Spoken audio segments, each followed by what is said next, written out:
You're on time. Everything is fine.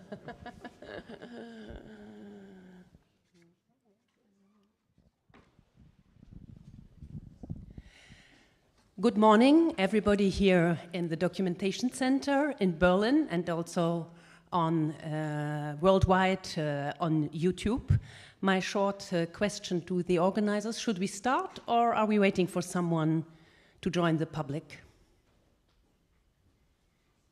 Yeah, we can start. Okay, great. So I'm very happy to welcome our four panelists here in Berlin: Hans Christian Trepte, Dieter Pohl, Jörg Moret, and Alexander Ossipyan.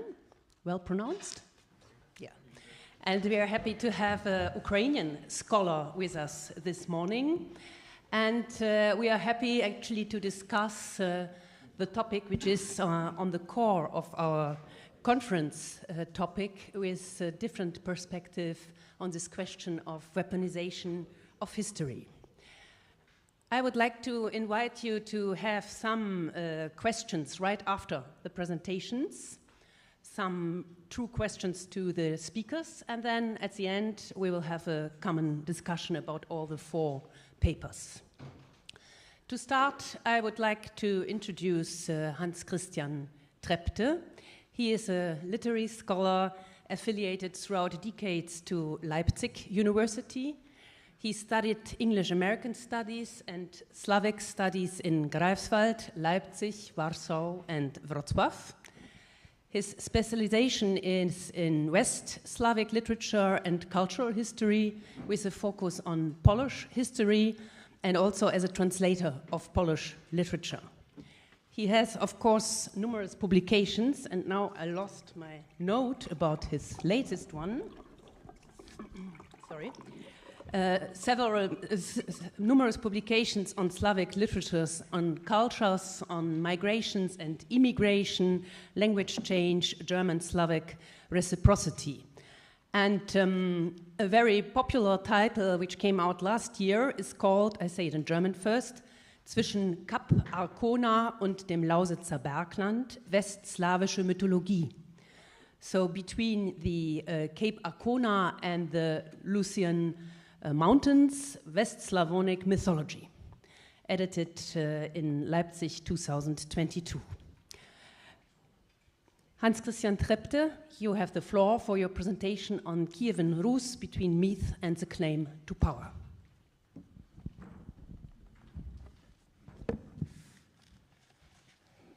Good morning, ladies and gentlemen. Welcome all early birds.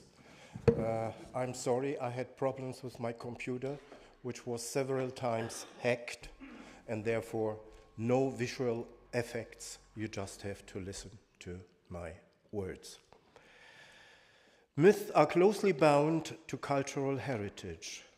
They may also bring about political actions, armed conflicts, and even wars. But let me first of all introduce some remarks on shared cultural heritage as a problem dealing first of all with a remaining past. It is an interacting with a common cultural heritage, its national participations, interpretations, and perspectives. Actually, it provokes new debates and tensions in relation with the question, whose heritage is it? Thus, we may understand cultural heritage as a result of transcultural and trans-regional exchanges, of ethnic, cultural, religious diversities and identities. It is a tangled history that connects and divides simultaneously. Often, centuries of foreign dominations and internal divisions have left countries and cultures in a precarious position, in a state of in-betweenness. The more different states and peoples share a common cultural heritage, the more negotiations and moderations are needed. In the majority, all participating sides are eager to dominate the meaning and interpretation. Cultural heritage has also served as a means of affirming a characteristic unity of a state, of a territory, an ethnicity and culture, since it is closely linked to the building of nation states and the construction of national collective identities. This is also the reason why heritage and identity have become part of complex structure, guaranteeing first of all internal stability as well as an external strength to the detriment of both parties. In case of new political constellations, when territories fall apart and new identities follow, the common heritage is associated first of all with the ethnic group that has cast off. Therefore, heritage sites can serve as catalysts for new controversies or armed conflicts. That's why Russia and Ukraine are trapped in an often idealized past, as well as in medieval myth. A once shared common past underpins the conflict additionally. One of many conflicts is the myth of Kievan Rus. As a result of the Cossack Rising of 1648, led by Bohdan Khmelnytsky, the Ukraine was divided. The concept of two different Ukraines came into existence. It was literally designed in an essay by the prominent Ukrainian intellectual Mykola Ryabchuk, The Ukraine, One State, Two Countries. Historical narratives and powerful myths are crucial for the imagined community of the Ukrainian nation. Myths of cultural and ethnic origin, myth of national revival, of national character, myth of the other. It may be just an invention or probably rather a reconstruction of historical, political, and cultural realities. Was the national idea of one Ukraine conceived only in 1991? Or does it go back to a national Ukrainian movement in Western Ukraine aiming at an independent Ukrainian state? Or does it originate in the Kievan Rus? As a matter of fact, an independent Ukrainian republic came into existence as a result of the Russian October Revolution in 1917. After the peace treaty of Riga in 1721, Ukraine was divided again. The western part was incorporated by Poland, and east and central Ukraine became a Soviet republic. In 1954, it was Nikita Khrushchev presenting the Crimean Peninsula as a gift to the Ukrainian Soviet Republic, a highly controversial and polarizing matter. The following annexation of the Crimea in 2014 by Putin's Russia was interpreted as an important step towards the unification of whole Russia. Within Ukraine, conflicts arose mainly between patriotic supporters of a close integration with the West and staunch supporters of Russia. The Ukrainian Euromaidan was perceived by Russia as a dangerous threat to the Russian world, Ruski Mir, and the unity of all East Slavonic peoples. In 2021, Putin had published a long essay entitled On the Historical Unity of Russians and Ukrainians, laying out his underlying rationale for a war against Ukraine. The controversial essay was interpreted as a key guide to the historical stories and interpretations that characterize mainly Putin's attitude toward Ukraine.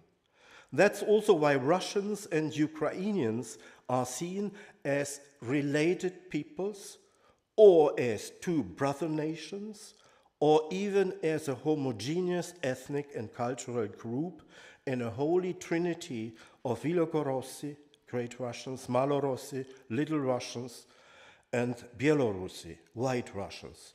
All three fraternal nations claim the ancient Rus as their historical, political, and cultural ancestor, as the origin of their statehood and national identity. And Putin endorses this kind of thinking constantly. Like the Russian Tsars traditionally felt since 1547, also Putin feels like a ruler of Vseya Rusi, of all Russia and the Russian world. Following the annexation of Crimea, Putin stressed the historical importance of the reunification as a coming back home again to Russia. National currents in Russia may rely on an alleged inseparable part of the historical and cultural Russian heritage of the Rus.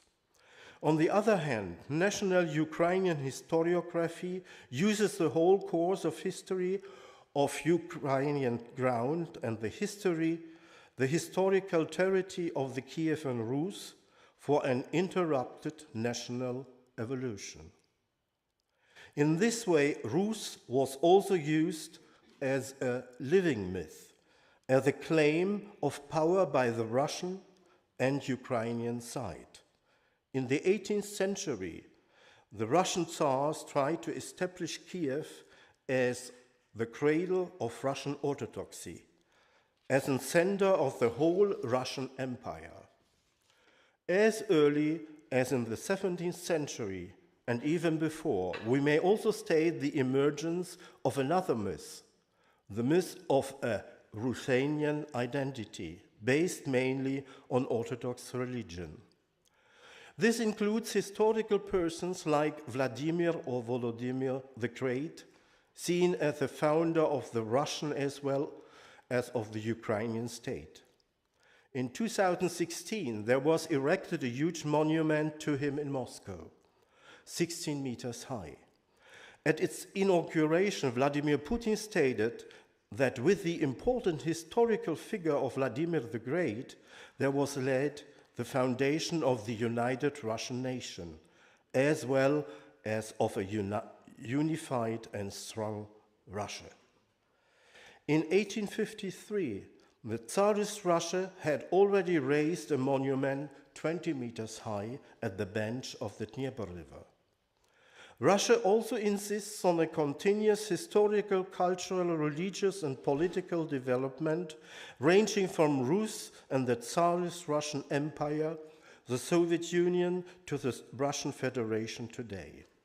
But also Ukraine tries to establish a continuous historical process from Kievan Rus, the hetmanate of the Zaporozhsky Cossacks, the Ukrainian People's Republic within the Soviet Union, to the independent Ukrainian state today.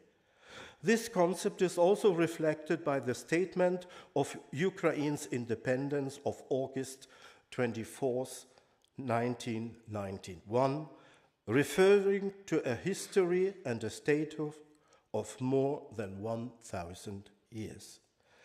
In Russia, the canonized Prince Alexander Nevsky turned over the years into the most identification figures, whereas in Ukraine it was Prince Danilo of Galicia and Volhynia who was crowned by the legate Opio de Mezzano, King of Rus, Rex Rusiae. Prince Danilo is regarded as a symbol of Ukraine's sense of belonging to the West, to Latin Europe. In the center of Lviv, we may find his monument. We will find his portrait on Ukrainian coins, and last but not least, the airport of Lviv was named after him, Danilo Halitsky International Airport. Functionalized myth can be used for political aims and imperial claims of power with fatal consequences. The Russian invasion on Ukraine is a convincing proof how a shared common heritage can be misused for dangerous imperial ambitions. That's why it is urgent to understand the history and culture of Rus for placing the Russian-Ukrainian conflict in a proper historical context. As a matter of fact, Kievan Rus was an integral part of medieval Europe, but it was neither Russia nor Ukraine. Thank you very much.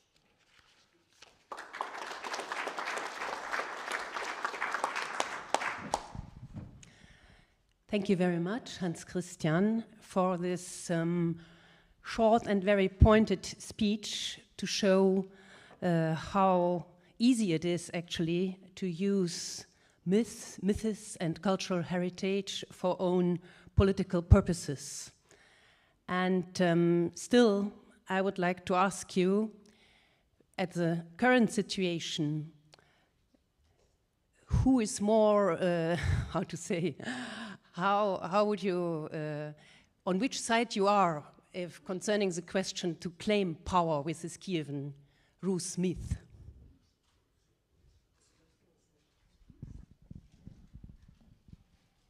It is a difficult question and a question I dislike because it is often, I was raised up in East Germany, and this was a common question: on which side are you? Are you on the side of a better future, of peace, or are you on the side of imperialism and war?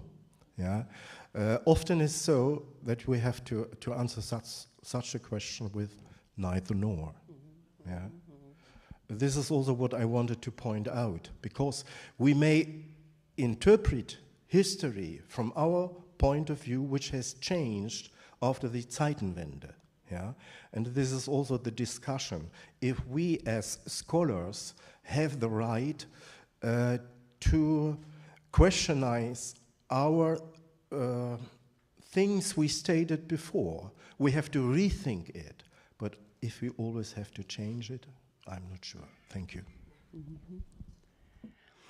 Thank you. Are there any immediate questions or remarks to the paper of Hans Christian Trepte?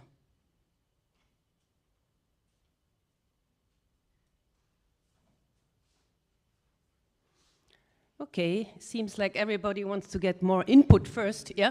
Only one small. Yeah, sure. Mm-hmm. The question was, how did I come to demonize such a subject? I wrote a longer text on the Polish-Lithuanian Commonwealth, and this is very similar. Whose heritage is it? Is it Lithuanian, which was a much bigger state than Poland? Shouldn't it be the Lithuanian-Polish Commonwealth? Yeah. So it is a very similar question. For a long time, it was only I was on the Polish side, just to answer your question. And later on, I stated, no, I also have to see the Lithuanian point of view. Thank you. Yeah, I think what is especially dramatic that actually concerning cultural heritage and sites of cultural heritage in Kiev, now we can be afraid that they get lost throughout this brother war. Yeah. So what is precious for these different nations is even attacked and not respected. Okay, so I invite Professor Dieter Pohl to take the floor. He will have a presentation, so my question to the technicians to start with it, and I would like to introduce Professor Pohl. He is at the moment at the University of Klagenfurt in Austria, professor of contemporary history and Eastern and Southeastern Europe. He is, as historian, specialized in mass violence in the 20th century, Nazi occupations and violent crimes, and the contemporary history of Poland and Ukraine. From 1995 to August 2010, Paul was a researcher and then a department head at the Munich Institute for Contemporary History. After that, he changed to the University of Klagenfurt. Paul is quite often invited as an expert and was an expert witness during the 2009 trial of John Demjanjuk, a very famous and controversial process.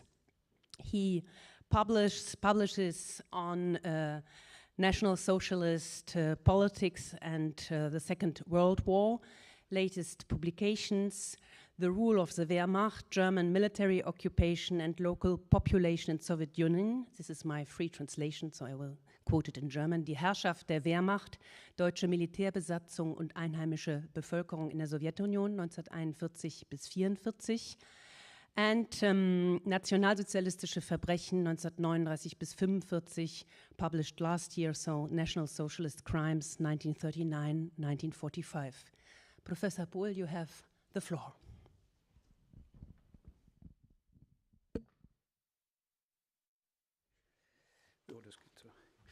So, good morning, ladies and gentlemen.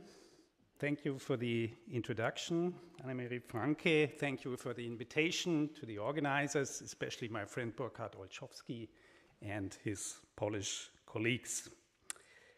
So, this morning we tried to apply a more historiographical approach to our subject. So it's a little bit a different perspective than the last days, is at least my impression, but I think it's a good supplement for what we heard and give some maybe new perspectives. When Russia attacked the Ukraine again in February 2022, it came, of course, as a surprise to most of the observers. And of course, now the search for motives started. There was a talk, for example, that Putin was an enigma. How could he change his policy? And so on and so forth. But the more one studies Russian politics and discourses over the last decades, the clearer the high continuity of concepts and in part also of their protagonists becomes. And this has, I argue, been the case for decades. And this applies especially to the Ukraine policy of Russia, but also to imperial ambitions and the politics of history, Geschichtspolitik.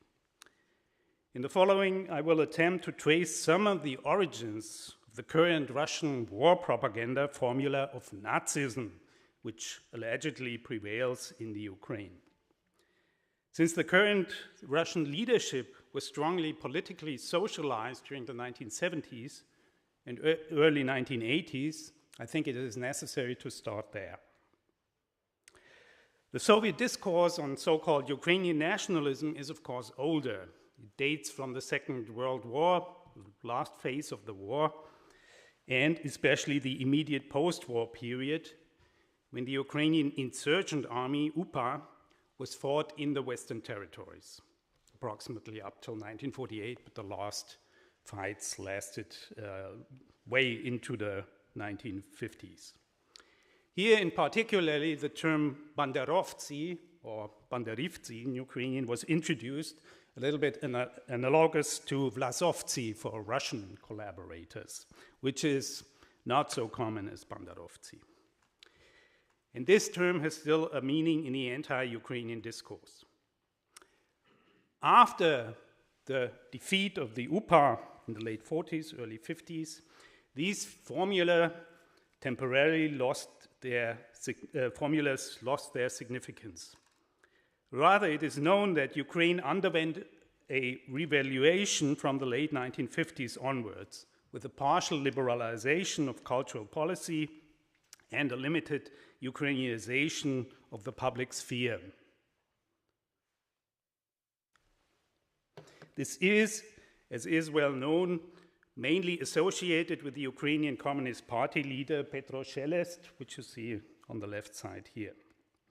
However, soon after Khrushchev's overthrow in 1964, this limited liberalization was gradually reversed. And for example, Ukrainian dissidents were increasingly criminalized. An important turning point was certainly the appointment of Volodymyr Shcherbitsky as first secretary of the Ukrainian Communist Party in 1972, which you see together with Brezhnev here on the right photograph. He pursued an active policy of de-Ukrainianization. At the same time, the party leadership in Moscow had been working since the end of the 1960s on a new concept of the so-called Soviet people, Sovietsky Narod, which was to lead to a fusion of the nationalities through a phase of rapprochement. This was then also laid down in the new Soviet Constitution of 1977, and Russian became the absolute leading language in all areas. In the context of the anti-Ukrainian turn at the beginning of the 1970s, the formula of bourgeois Ukrainian nationalism was revalued. This had a double function. Internally, all cultural autonomy efforts were to be discredited, and externally, the Ukrainian exile in North America was attacked. As an international factor which came into play from the mid-1970s onwards, the governments in the United States and Canada began to search for Ukrainian collaborators in Nazi German crimes who had immigrated in their countries right after the war. Soviet agencies offered their assistance to North American authorities in legal investigations, but at the same time used this to attack Ukrainian nationalism, especially in the exile. The cooperation went even as far that in 1948, a Ukrainian guard who had worked in a German death camp was extradited from the United States to the Soviet Union. This is Fedor Fedorenko. You see him, unfortunately, not very good in this newspaper article at the left. Fedorenko himself was sentenced to death and executed by a Soviet court in 1986. The most famous case, however, is certainly that of Ivan Demjanjuk, you see on the right, which dragged on for decades. I think the investigations began in 1977. And as has been mentioned, in 2009, he stood trial in Munich, where I was the historical expert at that time. This search for collaborators in Nazi crimes met with a certain positive response from Western liberal public, which at the same time had been increasingly concerned with German mass crimes, and especially the Holocaust from the late 1970s on. You know, this TV series was shown in the United States in 1978 and in Germany and Austria in 1979. In this context, Soviet propaganda brochures were published inside the Soviet Union, and in some cases also in North America. Here you have two cases, one internal, this Swastika na Sutanach. This was directed against the Ukrainian Greek Catholic Church. You see the priest and the SS man with his escalicia. The more interesting is the right one, Lest We Forget, which was published on a pseudonym in Canada, Mikhail Hanushak. I don't know whether he actually existed, and also showed the crimes of the Ukrainian nationalists in collaboration with the Germans. These brochures intended to document the criminal activities of the organization of Ukrainian nationalists, famous OUN, but also of the Greek Catholic Church in Western Ukraine. What is striking here is that these brochures contained numerous documents that were actually not available for research, but in secret specchasti and so on in archives, and they were obviously compiled by the KGB. It is also striking that all these kind of propaganda was focusing on the Holocaust and not so much on, which I consider the worst crimes of the collaborators, the Upar massacres of Poles in Volhynia and Eastern Galicia in 1943, 1944. This was also a matter of Polish historiography and propaganda at that time. As we all know, East-West relations deteriorated rapidly after the Soviet invasion of Afghanistan in 1979. From the point of view of the Soviet leadership, a connection to Ukrainian nationalism also arose from this new context of the new Cold War. The Reagan administration from 1981 on explicitly sought proximity to anti-communist forces in exile. Among other things, Ronald Reagan, like his successor Bush Sr., invited the so-called anti-Bolshevik Bloc of Nations, ABN, to the White House, an organization that was not only aligned against the Soviet Union, but also explicitly against Russia's dominance. The Russians themselves had NTS, Narodovo Trudovoi Soyuz, I don't know what the actual abbreviation means. The ABN was then led by Yaroslav Stitsko, which you see here a little bit with Reagan, see under the back, but with Bush, you see him a little bit better. And of course, lots of Ukrainians know Stitsko, who was a high-ranking OUN official during the war, and he proclaimed the Ukrainian puppet government under Hitler's domination in end of June 1941, the so-called act of state building in Lviv on the market. There's a memorial plaque here. And the RBN was full of right-wing extremists like Stitsko, and presumably also included war criminals. A second element that played a role in Soviet historical policy in these years was the revision of the criticism of Stalin. Since approximately 1968-69, critical approaches in historical policy were increasingly pushed back, especially, for example, at the Ukrainian Academy of Sciences. This included a consistently apologetic view of the so-called Great Patriotic War, which was pushed above all by Brezhnev himself, who made himself a war hero. You know, all these photographs with the war medals and so on. He wrote his war memoirs and so on. So I think he was a political commissar in an army or in the Southern Front, as far as I remember. Implicitly, the assessment of Stalin was again turned to the positive, especially on the occasion of his 90th birthday in 1969. There was an internal discussion whether to rehabilitate Stalin, and 10 years later, in 1979, as you know, Stalin falsified his year of birth. He was born in 1878, not 79. We don't know why, but it nevertheless is important. Neo-Stalinist tendencies could not be overlooked. This also affected the reception of Stalin's expansionist policy, especially in 1939, 1940, and from 1944 onwards. One must not forget that the Soviet Union returned to an increasingly neo-imperialist policy from the 1970s onwards. And this is often overlooked, also especially in the current discussion. Despite the miserable economic situation within the country, international influence was extended further and further to Vietnam, as we know, to Ethiopia, to Afghanistan, and increasingly also to post-colonial Africa, like Angola, Mozambique, for example. And the latter policy resurfaced during the mid-2010s. We actually see it, the activities of the Wagner Group, for example, in Mali and elsewhere. It was precisely in this atmosphere of the new Cold War and an aggressive anti-Ukrainian discourse that today's KGB functionaries were trained and made their careers. The institutional context must also be taken into account. The KGB had experienced a serious crisis during the 1950s with the fall and execution of Lavrenti Beria, and it only slowly regained its key position within the Soviet system. The effects of the CSCE, the Conference on Security and Cooperation in Europe, certainly played a role in this, as all communist states were now expanding their secret police apparatuses in order to control the rising dissident movement.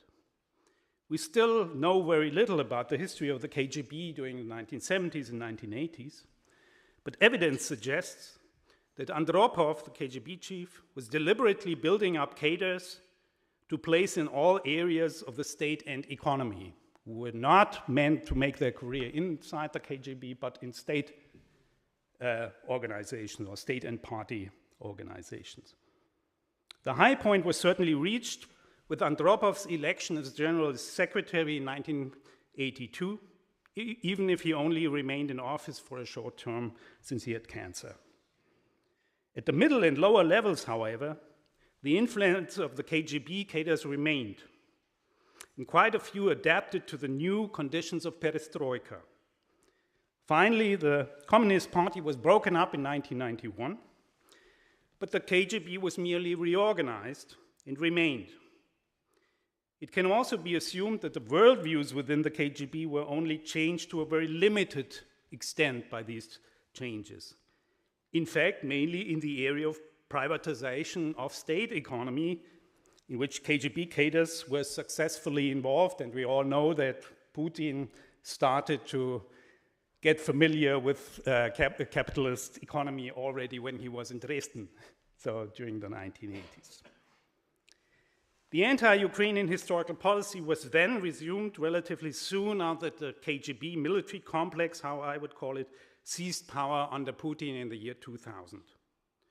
Especially since 2004, Orange Revolution, and more massively since 2014, Ukrainian nationalism has been equated by Soviet history policies with mass violence and collaboration.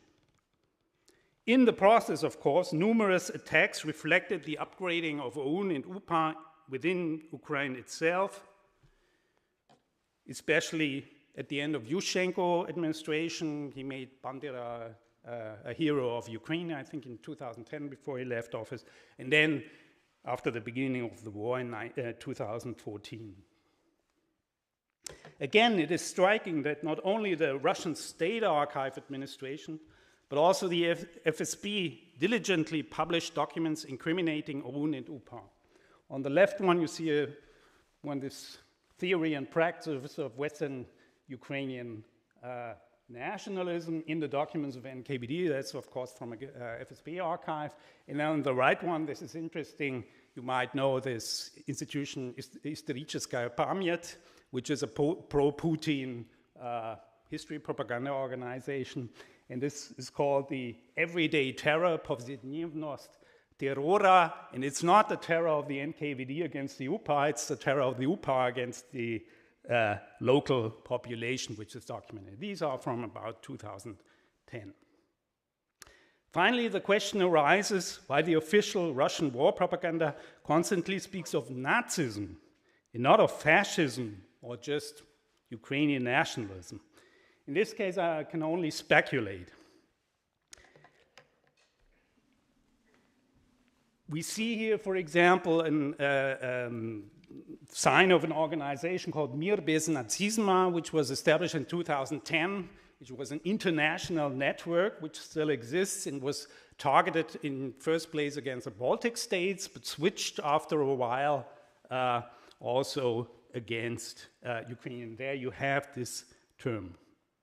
It seems to me that the main target here is a Western audience that has a more negative connotation of this term than the ubiquitous fascism terminology. Moreover, the recourse to the common Allied policy of 1945 is visible when denazification and demilitarizations were the core aims of the Allied policies towards Germany. Obviously, however, we are currently dealing with neo-Stalinist formulas that also have elements of neo-Stalinist policies. The westward expansion against Poland, against the Baltics, and Andrei Kolesnikov rightly mentioned the Winter War against Finland, which is very similar to what is happening right now, including the mistakes of Stalin at that point, which were in a certain way repeated by Putin. But it also included alleged cleansing of conquered territories, very rapid annexations, terror, and deportations, as in 1939-1940 in eastern Poland and the Baltic states. Stalin was able to push through this westward expansions in large parts in 1943-1944, even in consensus with the Western allies. It is to be hoped that Putin will not succeed the same way. Thank you for your attention.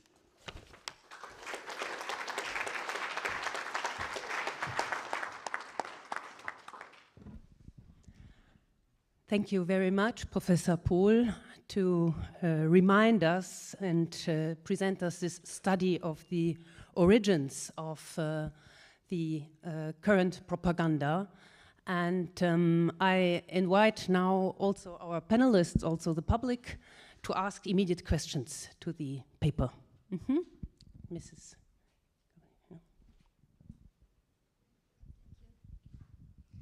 Good morning, I'm Anneli Ute-Gabani from Berlin.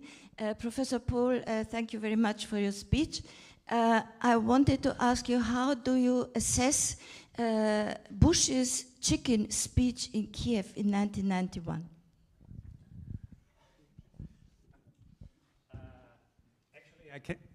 Actually, I cannot answer this question. I know about the speech, but I don't know what he said. So it was only obvious that there was also turn to the Western public in a certain sense, because the Babin Yar Memorial was replaced especially for this purpose. You probably know that there is this strange 1970s Soviet memorial of Babin Yar, which is dedicated to the famous formula of peaceful Soviet citizens, and then the menorah was established for Bush. But unfortunately, I don't know the content of. Wait for the micro, please. You warned there in that speech against suicidal nationalism of the Ukrainians. Yeah. That's so funny.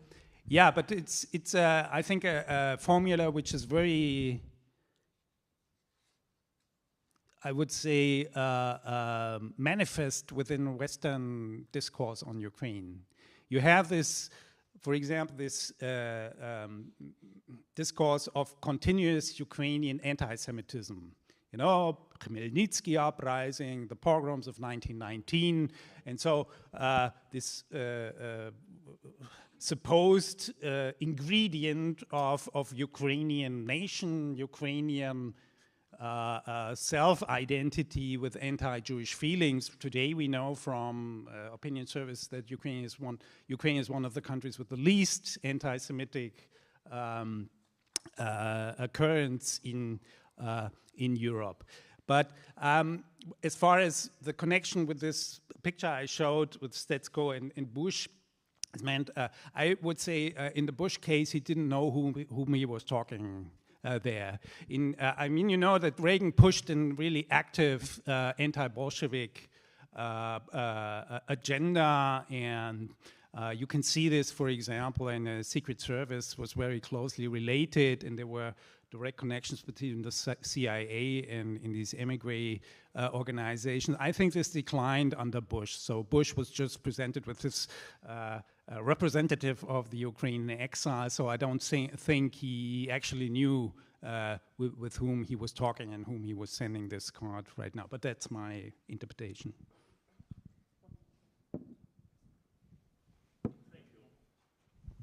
Very interesting, and what you have said here brought to my mind some events since the First World War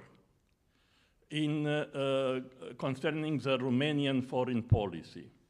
As a matter of fact, since Brest-Litovsk in Bucharest has been realized that there is a de facto Ukrainian statehood and an entire endeavor to get their own state.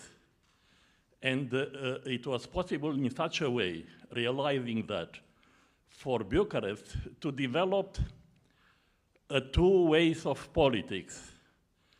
One, supporting Ukrainian national movement. For example, in 20 up to 22-3, I think, Mahno and Petliura got safe havens in Romania, being given weapons and logistics for developing their own struggle on the Ukrainian territory. And at the same time, from time to time, Romanian authorities, Romanian foreign policy played with the Russians against. And this, it seems to me, at least Transnistria had been, how to say, invented, Transnistria of today. In 24, due to the fact that it was a certain, how to say, debate within the Bolshevik leadership, because Litvinov, for example, and it is a fascinating exchange of letters between Litvinov and Rakovsky concerning how to play and to play against such kind of Romanian politics. My question is, if such a realization like in Bucharest, that there is a certain pillar to play against Russian imperialism, namely Ukrainian nationalism, had been realized also in other neighbors on the western flank of Russia. In the interwar period, and even after the Second World War, because from that point of view, there are also other very, very interesting developments concerning the problem of Bessarabia between Soviet Union and Romania. Thank you. Yeah, I'm not a specialist in this area, but if you look at the other neighbors, I only know about Germany, which is not a direct neighbor, but Poland. And there's this principle of the enemy of my enemy is my friend. And you know that the Poles very much suppressed Ukrainian nationalism and the own, especially from 1930 on in Galicia and 37 in Volhynia. So this was very anti-Ukrainian, and there were certain Polish aspirations, you know, the Pilsudski concept of re-establishing the old Rzeczpospolita and so on, and it's still under debate whether what happened in 1920 when he attacked Kiev. On the other hand, there were close relations between the German counterintelligence, especially in their own. But this was very manipulative. There's a good book by Frank Golchevsky on that, 1,000 pages, which details all German-Ukrainian contacts. He worked on that for 20 years, so that's the consequence of working with computers. You have a lot of material to write big books. But it was reverse. It was against Poland. We support the Ukrainians, and we support the Ukrainians a little bit against the Soviet Union. I would say there's a general pattern, especially in the interwar period, that the Ukrainians were used as a tool. They themselves were not important. Ukrainian statehood was not important. But if they could use, they were useful, and then they were left more or less. You see this same reappears with the early Cold War, when Western intelligence services, first the MI6, and then the CIA and its forerunners, very heavily relied on all these underground movements in the western part of the Soviet Union. We heard about the Lithuanian Forest Brothers, for example, had close contacts to Western. But again, it was not about re-establishing Baltic statehood, about establishing a Ukrainian nation. It was about the fight in the early Cold War. How can we destabilize the Soviet Union? Most of them were caught, not the least through the channel of the Cambridge Five, which more or less uncovered that to the Soviets and executed and so on, and they didn't actually play a role. And it took a long time. I mean, what we see right now is a consequence of all this longevity, not only on the Russian side from Russian Tsarist imperialism, we heard that through Soviet imperialism, but also on the Western side. So Ukraine was not important, and not even after 2014, as we realized, and it's only now that the Ukrainian as an identity, as a subject of history comes into mind. Thank you very much for the questions and elaborating by Dieter Pohl and giving the answers. So now we continue with our papers, if you allow, and I invite Dr. Jörg Moret to take the floor. I guess here in the public he's already well known because he has been with us since Wednesday and running a lot of discussions because he has a quite difficult and delicate position at the moment. He is the director of the Museum Berlin Karl Horst, of a very special place for Soviet German and Russian German relationships. But he has been the director since 2009 and has been cooperating with all the changements of new exhibitions, of new publication projects. He is a historian, and he was a research associate at the memorial sites Sachsenhausen and Bautzen before starting his job in Berlin-Karlshorst, following different trips, study trips, research trips to Petersburg and Moscow. He received his PhD at the chair of Eastern European History of Ruhr University in Bochum. I wanted to quote you as an introduction a short passage, a short paragraph of a declaration, a statement by the museum authorities in Karlshorst, published in April 2022. Our museum was founded in 1994 jointly by the Federal Republic of Germany and the Russian Federation in the legal form of an association. The National World War II Museums of Ukraine and Belarus joined as members in 1997-98. We would like to emphasize this diversity. Almost 30 years of continuous cooperation with our Eastern European colleagues have made our museum a forum for very different perspectives on our common history. In view of the current war situation, however, it is unclear whether and how we will be able to build on this in the future. For a long time now, we have been discussing our name as a German-Russian museum, because this name, although historically grown, does not adequately reflect our actual work. We remember all Soviet victims of the German War of Extermination, regardless of their nationality. In future, we will use our name, Museum Berlin-Karlshorst, which is registered in the official public records. You have the floor, Jörg, and of course you're not discussing now the museum, but it is in the background of your paper on militarization of Russian historical research and education. Yeah, thank you very much. Yeah, my paper is not about the museum, but welcome. We have a coffee break and so on. And so I tried to...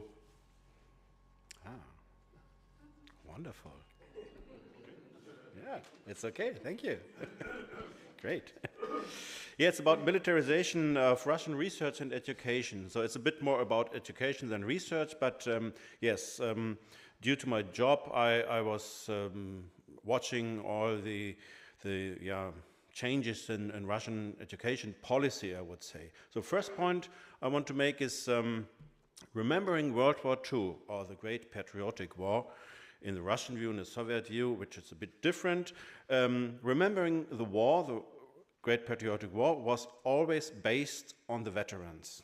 So there were the eyewitnesses, the truth were in the hands of the eyewitnesses, and everything talking in public about the war was based on the veterans. Of course, this was framed by the state, by the Soviet state. It was not a free speech about the war, but nevertheless, this is one very important point, the truth. Who knows the truth about history?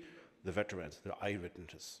And when the Soviet state broke away, the veterans were still there. So there they were the authorities to tell us the story about World War II, the Great Patriotic War. Of course, this was a framed narrative about heroes, about the good things, and so on and so on. And but this is very important for my first idea, or first step for my paper. In the 90s, after the breakdown of the Soviet Union, there was a kind of vacuum, but nevertheless, the private storytelling, the private narrative about World War II in the families, or the dark sides of the history, what the veterans lived through, wasn't told in public. The Remembering World War II became a bit more liberal and several forms, but the state at the end was the stakeholder. So this is what I want to show you briefly, how the state, the Russian state, and it begins with the era of Putin, I would say, how the Russian state succeed in becoming the owner of the history. So he was the player, the storyteller about remembering, how to remember World War II and what to remember and how to tell the story. And the focus is, and I think this is really like a like a motive. When Putin started in 2001, there was launched a program so-called Patriotic Education. So this is still existing. Every 5 years, this is renewed, like a program for schools, for teaching, teaching patriotism. So first of all, there was a need to have programs for patriotic education, and the next step, how we will do this. So when it started, when this program was launched in 2001, it based on the veterans. They were still there, still alive, and it was the society was used to look, to hear to the veterans. Okay, and it was focused on 9th of May every year, of course. During the year, it was not so important, but nevertheless, in the program of education, the fundament, the base was the veterans, and so. What are the main 3 points of this program? First of all, to implementate how to love your country, your homeland, Russia. Next point, to know the truth about history of Russia. And the third point, to be aware to defend your country, to stay for your country. So the first point, love your country. Generally, the Russian state tries to, and he succeeded after 20 years, I would say, try to focus only on the proud moments in Russian history. Only the good parts of history are told, and the aim is that the whole Russian history, not only the Soviet history, the whole Russian history is one continuum. So like a flow, and everything became fine because there were good leaders. In the end, Putin is nowadays the leader of this Russian history. And everything what could be not so good, a caesura, a breaking point, a crisis, whatever, was not told. Or there was a reinterpretation, so that this fits into a continuum. What we can see in Russia, nowadays there are around exhibitions, you can say. Россия моя история, Russia my history. It's made in multimedia way, very, very professional made, but this is the continuum of a good Russian history shown in, I think, 15 places now in Russia, and that is a good, how can I say, example for this aim to have a good continuum of a good history. The second point is then when there is a good Russian history, then there always are enemies. We have to fight for our countries, and very often in the Russian history, this enemy was in the West. So the West, and nowadays it's NATO, but this schema or this setting of good and bad, we and the others, we and the enemies and so on, is trained in this view on history. Yeah, and to love your country, that means you have to fight against these enemies. Another question is, of course, where is this Russia or this Russian people? So the territory, and this is focusing on the imperial state before imperial state, the Soviet Union, the Tsarist, the older Russian imperium, and but it's not so clear. The next point, I will come back to this, is of course where the Russians are. So, but this is a fluent frontiers, you can say. And the last point in this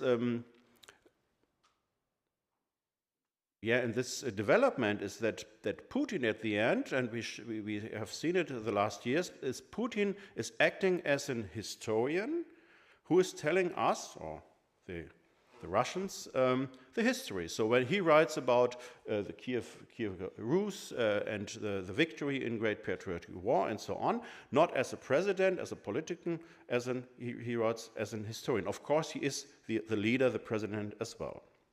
So this is the next point.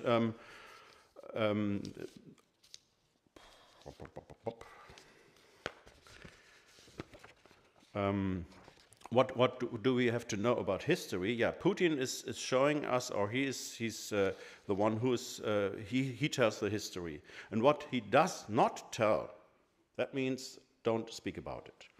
And in this point, it's very important that there is a truth, so there is a falsification as well. You all know all the laws and so on, step by step by step, laws against falsification of history. In the other way round, that means there's a truth, and who knows the truth at the end? The president, the history. And I want to talk about a long time about research in universities and schools, but this is all connected, that the focus or the questions which are legal, you can say, the questions for our scholars to ask and to have a look on in universities and so on, become so narrow that at the moment it is not possible to ask not allowed questions, how to say. For example, the prize for the victory. When I started my job in Karlshorst 14 years ago, it was very common to ask, okay, we win the war, but for what prize? So they forgot about it. Well, it's not this question is, don't ask this question. This is the point. Yeah, a good example for that is Park Patriot, founded in 2014, close to Moscow. Военно-патриотический парк культуры и отдыха. So a military patriotic park for culture and recreation. So have fun and learn something about history. And really, it's a playground. There are events, music, and so on and so on. Handling with weapons and reenactment. Reenactment became very famous just to feel the history. And of course, in a certain settlement, for example, in this Park Patriot, open up, you can make attack the Reichstag, storm on the Reichstag. So you're taking part in the last step, winning the Great Patriotic War here in Berlin by capturing the Reichstag. So it's emotion. It's about emotion. And another point is very good and is occupying history by the state. Another example is the Immortal Regiment, Běsmертný Polk. A good idea. So in Tomsk, the people thought, okay, the veterans are not alive, but we want to remember our grandfathers and whoever, so it's possible to print out, because everything can be found in the internet, to print out a photo, or we have a photo by our own, show it, and we as a regiment, as a group, going on the streets in May 9th of May, and showing our veterans, our family veterans, our family. So this is a kind of grassroots movement. Yeah, what did Putin in 2015? He was in the front of this Běsmертný Polk, of this Immortal Regiment in Moscow. That means, okay, now it's legal, the president is in front of this movement. And this is, in Germany, this movement is now known as a state action made by Putin, which is not true. But this is the mechanism how to occupy history. Last point, defending your country. How can I say? The Russians, or what in this education is shown, the Russians are the winners in history. So everything came to a good end. And in this point, or in this perspective, of course, May 45 is the best moment ever. The Soviet Union really was a winner and was a great power, sitting with the other great powers at the table, first of all. Potsdam, Berlin Conference, 45, and then in the United Nations Security Council. So Russia, or Soviet Union in this point, is back, and this is the place to be. So this is the focus still on Russia is great, and this is our status to be in the circle of the great powers. And in the bipolar world of Cold War, it were Soviet Union and the other, United States. We're not talking about China, but so this was very helpful. So we are one player of two, and this is still an aim. The turning point in all and coming back to the youth, in 2005, youth movement was founded, Nashi, ours. And this is always focusing on Nashi, as our soldiers. So these are ours. And our youth is close to our soldiers in World War II. And the next point is the self-understanding was anti-fascistic. And this is a focus on the Orange Revolution in Ukraine, or around. There's a movement, and these are neo-fascists, whatever, and we, as the proud Russian youth, Nashi, we are anti-fascistic. So there's a link between remembering World War II and these, themes of good and bad and fascists and fighting against these fascists. This is our historical response or experience. Yeah, the turning point, of course, is 2014 in political sense. But what is seen, the narrative about protecting our people, our Russian people, the peaceful Soviet people, which is nationalized by the peaceful Russian people on so-called our territory, or it doesn't matter where the territory, where the frontiers of Russian Federation is. When there are Russians, we have to protect them, and this is a copy of the story of the Great Patriotic War. There's an attack by fascists, and we have to defend our people. And it's going on, and I have a look on my watch. So the last point in this development is founding the Young Army in 2016, the Young Army, Youth Army, and this is military education at its best.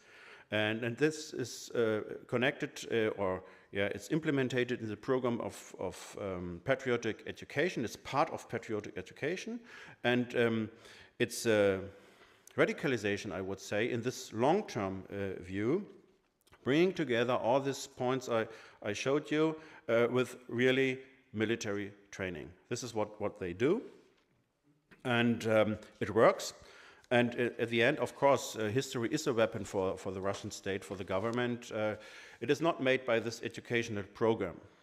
This is only a result of the politics of the Russian education, but the result is that it is possible now for the government, for the Russian government, that there is no critics about, or nearly no critics about the war.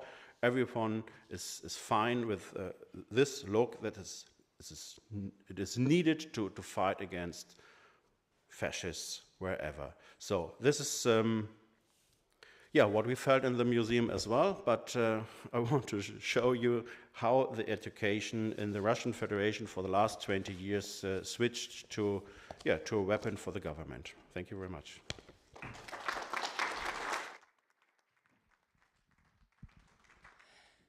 Thank you very much, Jörg. We are actually running out a little bit of time, so we will leave the questions after the speech of Mr. Alexander Ossipyan. And Alexander is, as I said before, an Ukrainian scholar. His hometown is Donetsk, but he has been for several years doing his research at German universities, currently in Leipzig at the Leibniz Institute for History and Culture of Eastern Europe. He graduated from Chernivtsi National University and holds a PhD in history from Donetsk National University. He was a visiting professor at the Justus Liebig Universität in Gießen, and the 2 last years he was an Andrew Mellon guest researcher at the Center for East European Studies of Free University Berlin. He published lately several articles on the topic of his speech. I would like to mention 2 of them: Historical Myth, Enemy Images and Regional Identity in the Donbas Insurgency, Spring 2014, in the Journal of Soviet and Post-Soviet Politics and Society. And in the East European Politics and Societies journal, he published the article Regional Diversity and Divided Memories in Ukraine, Contested Past as Electoral Resource, 2004-2010. Okay, so the floor is for Alexander and his paper on the weaponization of the history of the Second World War in Russia-Ukraine conflict 2014-2022. Yeah, thank you for this kind introduction, and many thanks to the German and Polish organizers of this great conference. Vielen Dank und dziękuję bardzo. So, I also would like to express my gratitude to Andrew Mellon Foundation for scholarship. I enjoyed 2 years in Berlin, being affiliated with Osteuropa Institute and Freie Universität Berlin. So my today's presentation is outcome of this 2 years research stay in Berlin. So when I got invitation for this conference, my original idea was to deliver a paper explaining Putin's claim of demilitarization and denazification of Ukraine through analysis of Russian foreign policy, mainly Putin's speeches and his 2 famous publications. But then when I found that the conference will be held at this excellent museum, so I changed my opinion, because this paper I already delivered 2 years ago at a conference in Krakow organized by Professor Riedel, who is present today at the conference. And so my today's presentation will be devoted to explaining demilitarization and denazification through material objects, because now we are in museum. I will also devote some attention to museum exhibitions organized in Russia in 2022 to explain Russia's military invasion in Ukraine to Russian public, and also how Russian museum personnel are engaged in these events.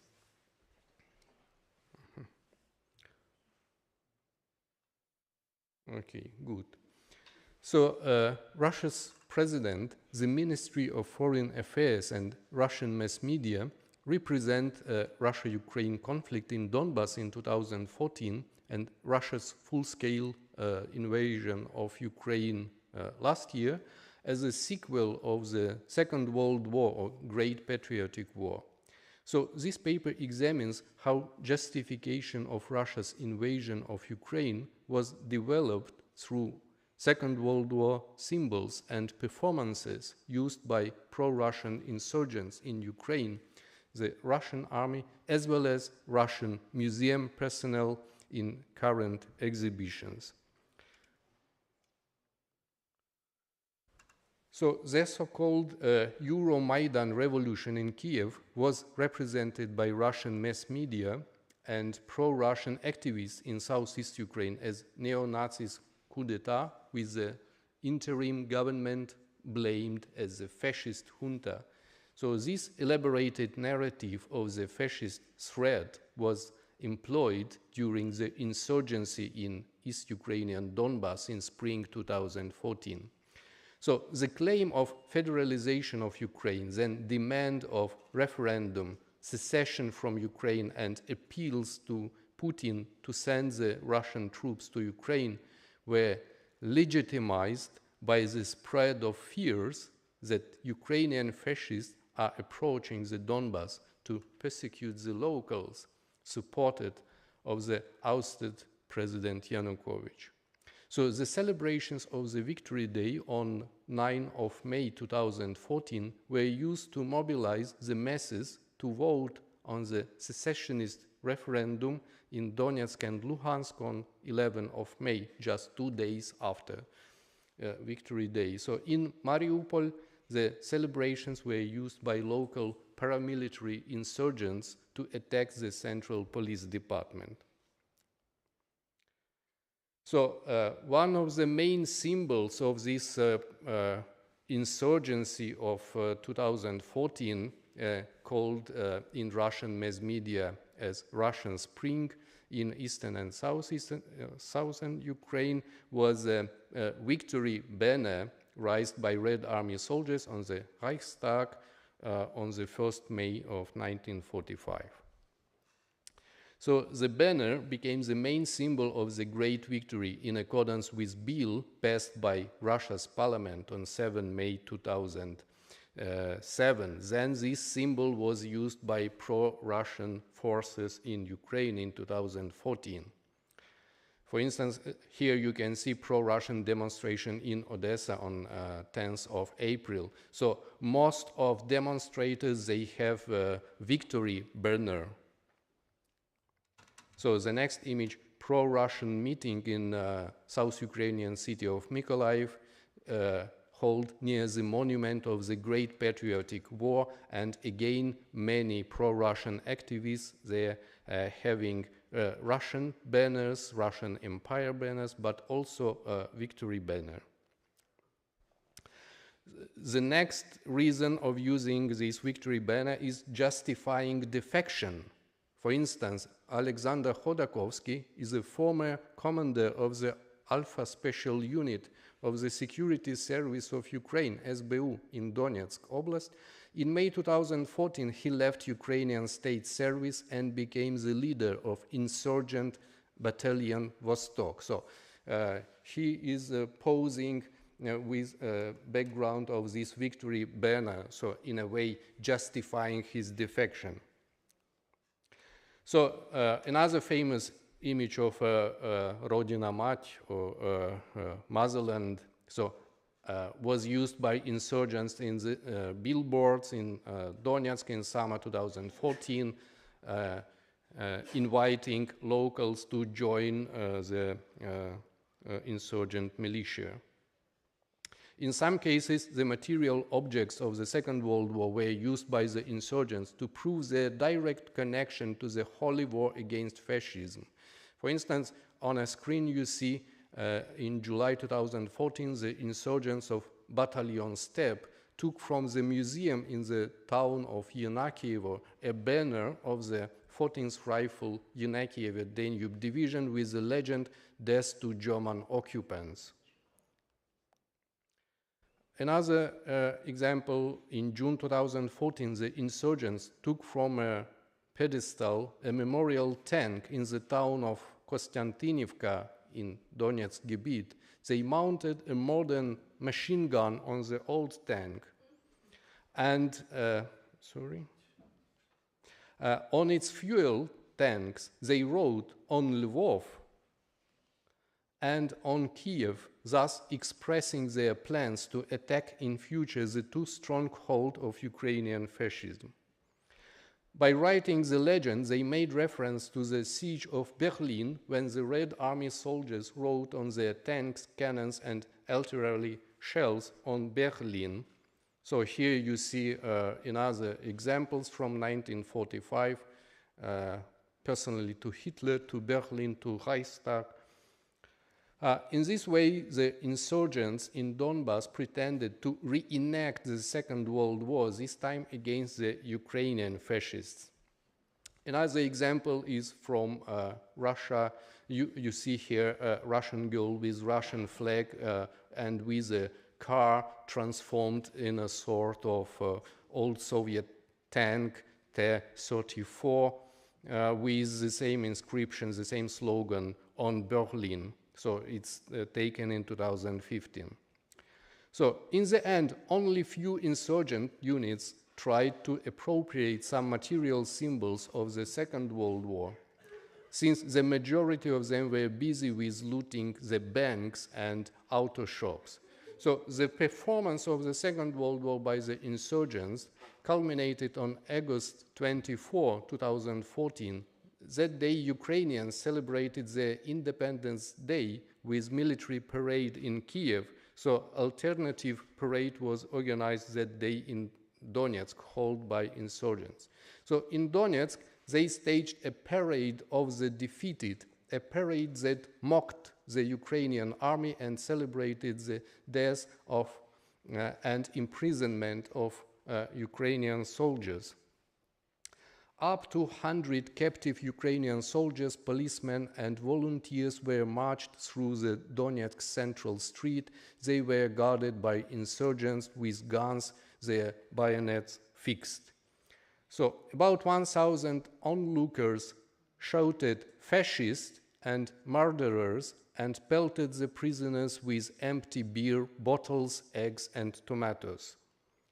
So the mockery parade performed by the insurgents in Donetsk was the exact copy, so of much lesser scale, of the parade of the defeated German troops held in Moscow on July 17 in 1944, when almost 60,000 German prisoners of war were marched through the Moscow center.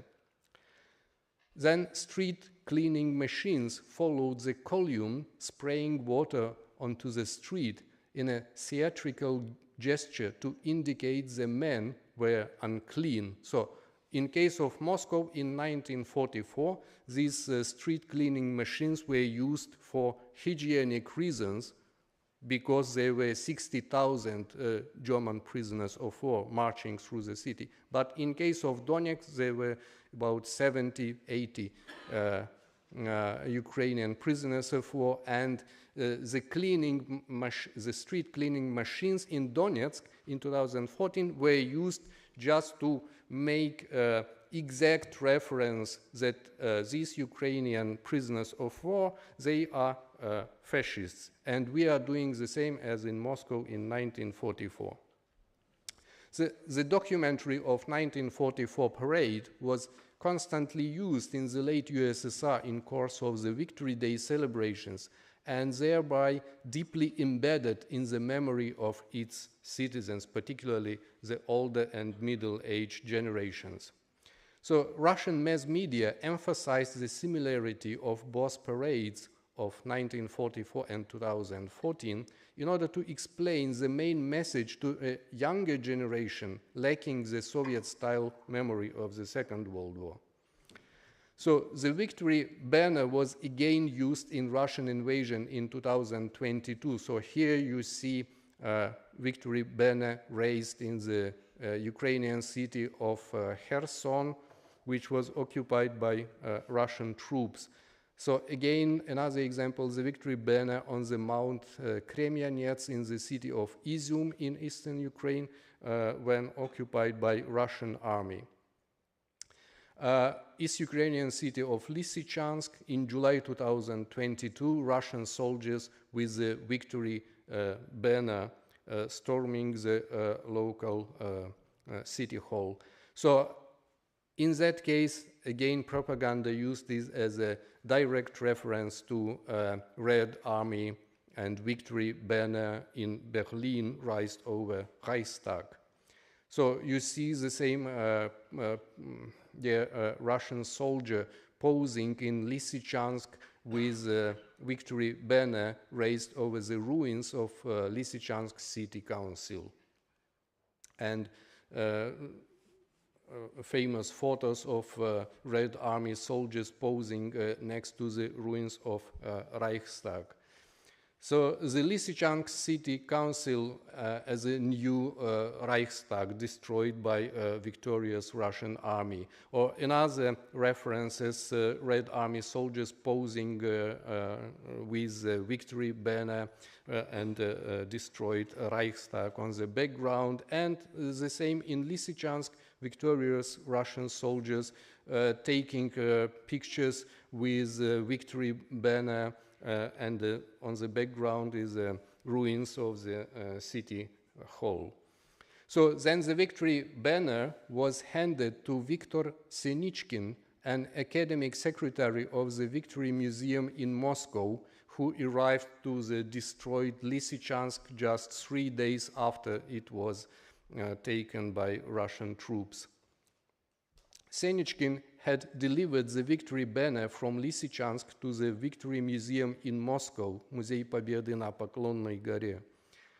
In early May 2022, Viktor Senichkin, along with many Russian historians and museum personnel, was sent to the occupied areas in Ukraine.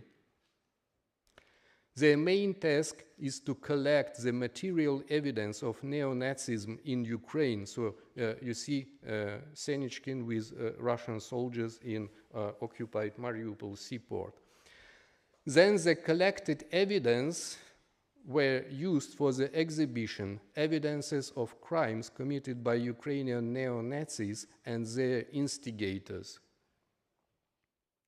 So the exhibition was organized by the Russian Historical Society in Moscow, the Victory Museum in Moscow, and Museum of Stalingrad Battle in Volgograd. So again and again references are made that Russian army in Ukraine are fighting a sequel to the Second World War against the Ukrainian fascists this time. Finally, the exhibition in Moscow was opened by Sergei Naryshkin, director of the Foreign Intelligence Service, Служба внешней разведки of Russia, and at the same time he is head of the Russian Historical Society. So as my colleagues already said, not only education but research, historical research in many ways in contemporary Russia is patronized by high-rank officials, mainly those responsible for defense and security. Thank you for your attention.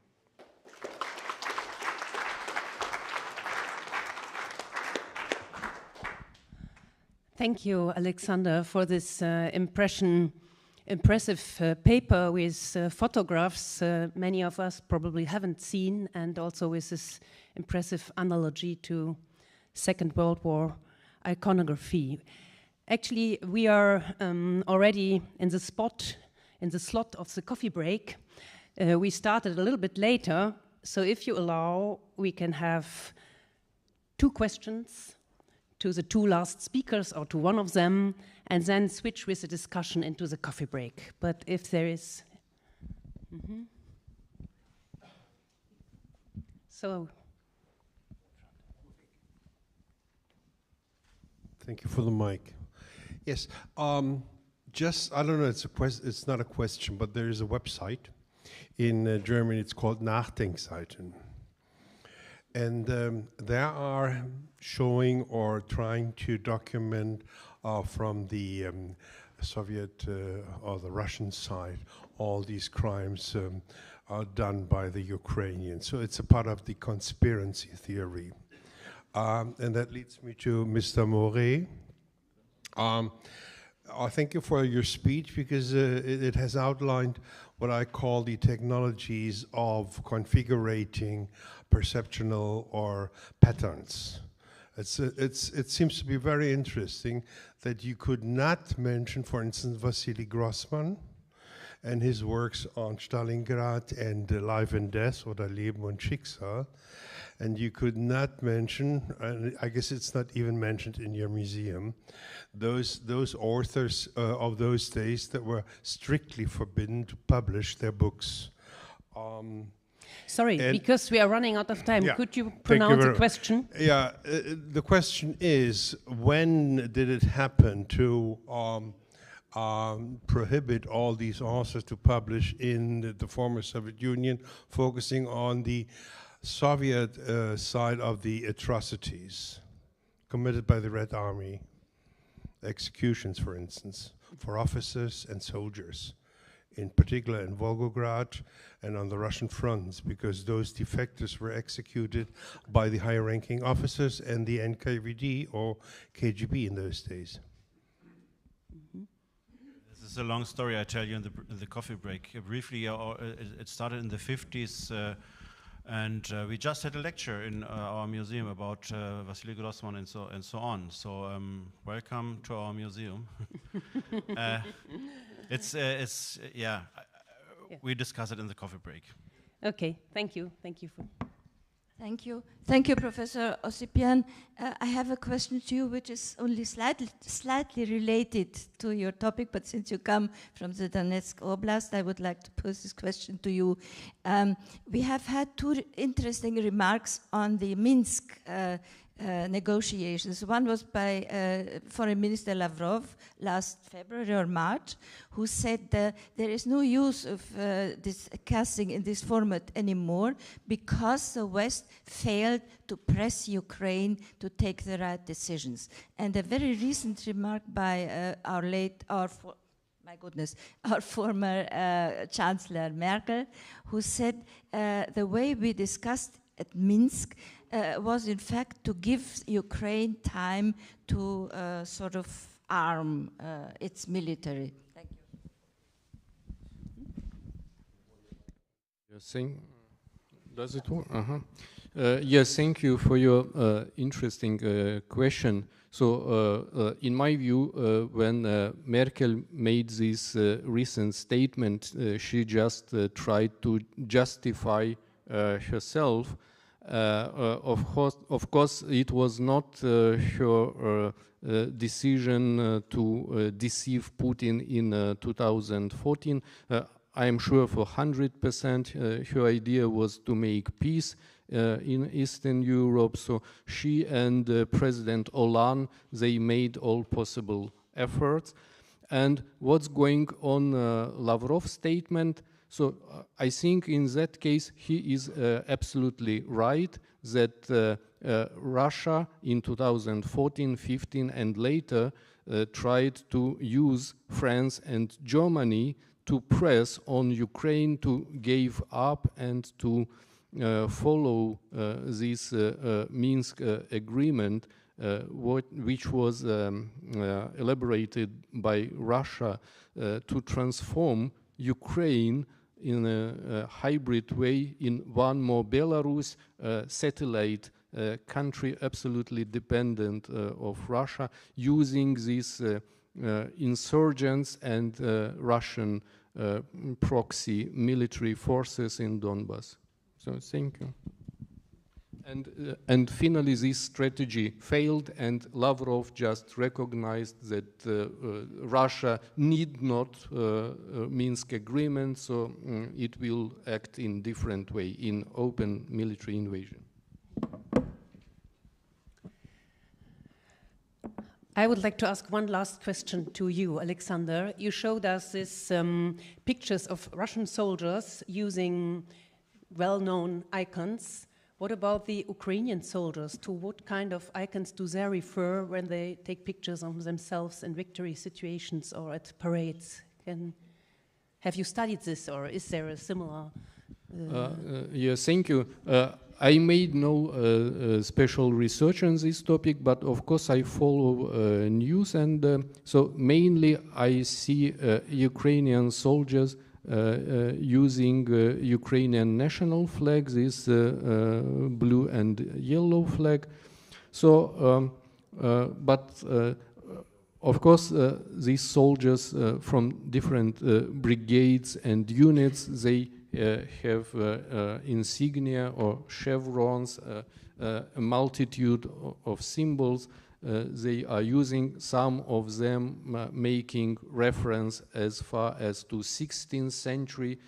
For instance, in 16th century, Russian troops were defeated in the land of present-day Belarus by a Polish hetman who was actually Ukrainian aristocrat, Prince Ostrowski, and so some symbols from 16th century are used now in Ukrainian army, but mainly they are new symbols or symbols making reference to Ukrainian uprising army from the time of the Second World War.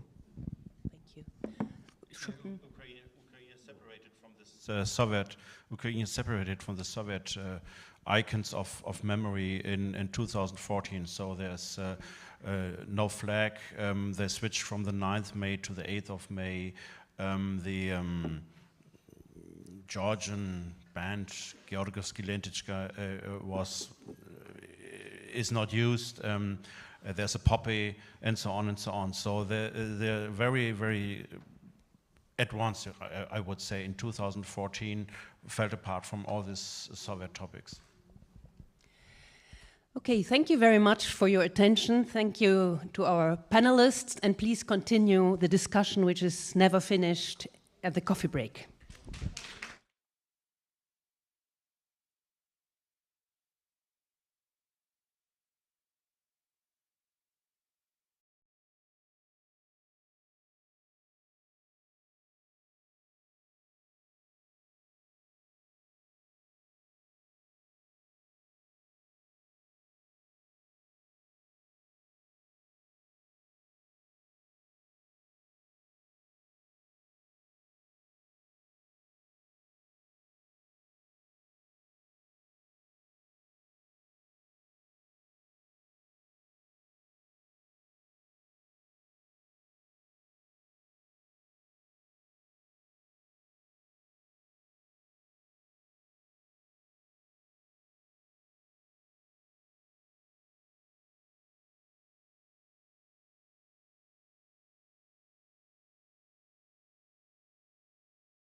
Okay.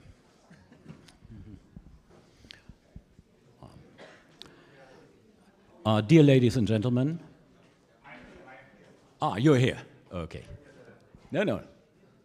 Please. Yeah, take your time. But I was asked to start German punctually, because we have to finish right at the end. So, ladies and gentlemen, welcome to this final session of a, well, long or short 3 days conference. I think it was rather short, but obviously time is something of an individual choice in this respect. Our topic will be strategies and possible measures to combat disinformation. And we will have 4 distinguished speakers on this topic. I would just like to warm up you with the latest from Russian disinformation, or as it is technically called, Foreign Information Manipulation and Interference, FIMI. I mean, everything has an abbreviation, of course, but this is the technical term, Foreign Information Manipulation and Interference. And just 3 of the latest. According to the Kremlin, steered the TV channel 1 in a report on 15th January, in the Volyn region of northwestern Ukraine, a Russian Orthodox church allegedly has been set on fire. Ukrainians are inhuman and satanic, as the commentators burst. It is interesting that the word satanic is pretty frequently used. I mean, it reminds us of the 19th century rather than, or maybe the beginning of the 20th century with the anti-Semitic campaigns. And it is frequently reused now in the 21st century. Even Mr. Putin couldn't refrain from talking of satanic West. And the story was, of course, a mere invention, crafted with pictures from another location, as usually, and other times, and of course of different circumstances. So the video was cut in a way, as usually, that helped getting the message across to the viewer in the designed and drafted way. First time, but this is interesting as well, the story emerged in a pretty remote Telegram channel, Radovac News. I think no one really knows that. And it was then, in the next days, climbing up its way, finally being used by media with the biggest range of influence. And the disinformation analysts, this is interesting, estimate that it got a scope of 100 million people watching this video and getting the message. And it was not only, it was mainly Russian, but it was not only Russian, it was Spanish and Arabian too, because it was transferred into these languages, and of course in European countries.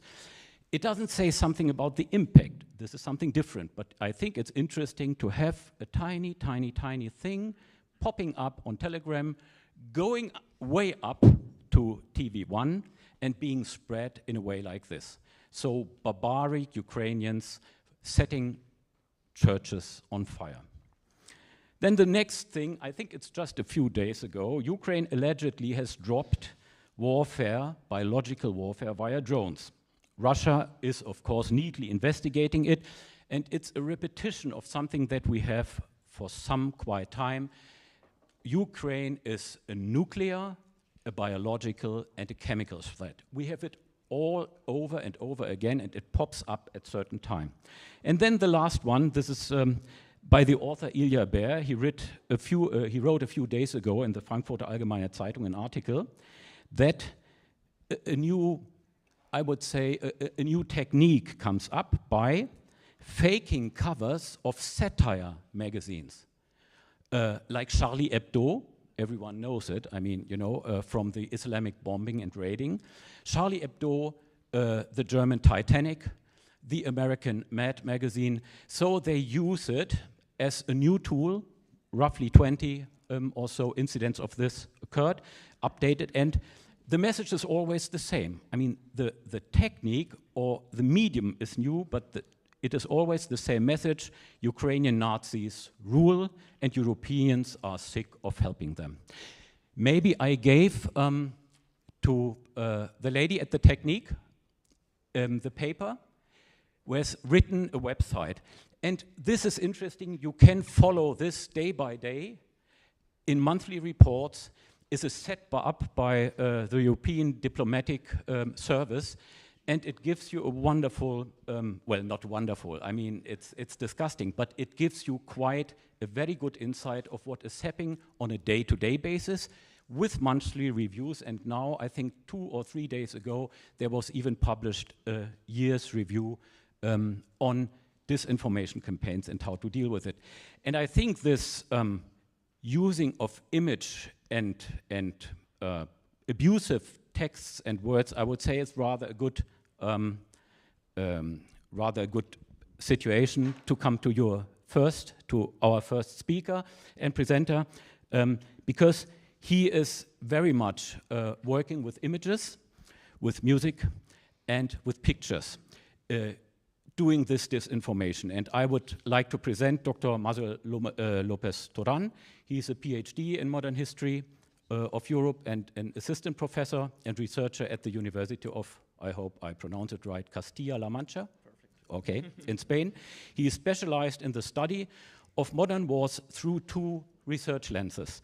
The first is visual propaganda, and the second one is playing with emotions, as I might say. In order to preserve an international approach, he has made several academic stays in France, in Germany, and in Belgium.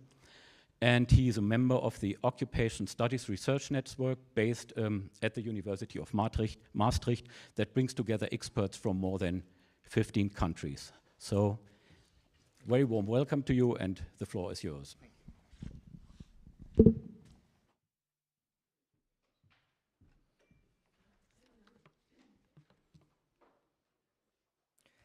Well, I will start. Thank you so much for the presentation, and thank you to the organizers for giving me the opportunity to be here participating in this interesting conference, and where we are dealing with such remarkable questions. As you can imagine, according to the title of my intervention, I will talk in the last minutes about this information about propaganda, but essentially about social media. And our starting point won't be last year, won't be 2022, but it will be the first years of the last century. Because for a long time, the way in which the daily life of wars was transmitted to society has been a constant concern of belligerent countries. Press, photography, postcards, radio, and television has been exposed to strong controls to ensure what information was appropriated to be spread. The 21st century wars began to be fought in the digital world. It implies that we are appreciating in the Russian invasion of Ukraine, they take a rich heritage from the propaganda campaigns of the wars of the last century, but they adapt it to create new rules, new codes, and new language for future and present warfare.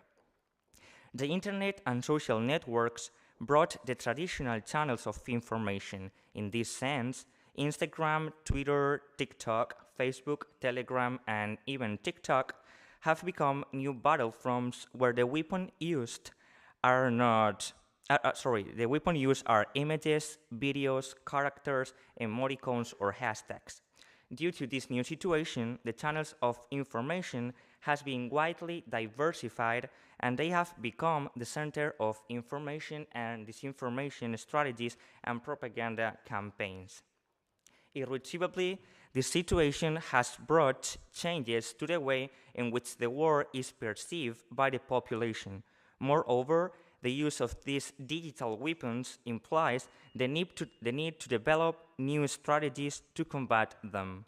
In this sense, since the invasion of Ukraine started last year, we have detected how the war has had a direct effect on the functioning of social media. In this sense, There's no doubt that this is an element that needs to be analyzed because of the implications that it will have in the future warfare. In this sense, this research is based on the analysis of more than 1,000 posts that were published during the first 6 months of war in 3 social networks: Instagram, TikTok, and Twitter, by official accounts and by individual profiles. With this background, this contribution pursues 4 objectives. First of all, to determine how these social networks have emerged as new digital battlefields in which belligerent countries fight to win support from global society. Secondly, to compare the strategies followed by Russia and Ukraine in each social networks, as well as the discourses that were being disseminated during these 6 months. To understand how the general public, especially young people, are perceiving the events and the role that social media is having in this perception, and finally, to present the strategies used to combat disinformation in each social network, in order to give some evidence of how the digital war is being prepared for the new threats that modern warfare has brought with it. When I designed this intervention, I decided to present the conclusion and analysis on each of these 4 axes in order to adapt my speech to the time I was given. So regarding the first objective, we can conclude that based on the analysis gathered from the 1,000 publications that I analyzed, it has been possible to establish a clear continuity of strategies with regard to the dissemination of information and disinformation. First of all, it has been found that social networks have successfully absorbed the function that were once performed entirely by other social media. In this sense, we can conclude that social networks are a faithful vehicle for war propaganda, as other media did in the battles fought in the 20th century. In this sense, it has been remarkable appreciating how this new media follow all rules used in the past, creating a new language. For example, I will give some evidence. This new war propaganda continues to appear in the form of cartoons. As we could see yesterday during the wonderful presentation of Alina Motolevska, cartoon is still present in this war. It was a cartoon published in The Guardian in the first days of March of last year. When I firstly saw this cartoon, I quickly thought about an old postcard that I could see when I was doing one of my research in Paris. And Putin is shown as, with a long list, as you can see here in this first slide, with all the casualties from Ukraine. And he is presented as the main guilt, as in 1914, the Kaiser was presented in this postcard denouncing the destruction of French cities in the first month of the Great War. And this is, I think that it is, you can appreciate the comparison between both moments. Apart from that,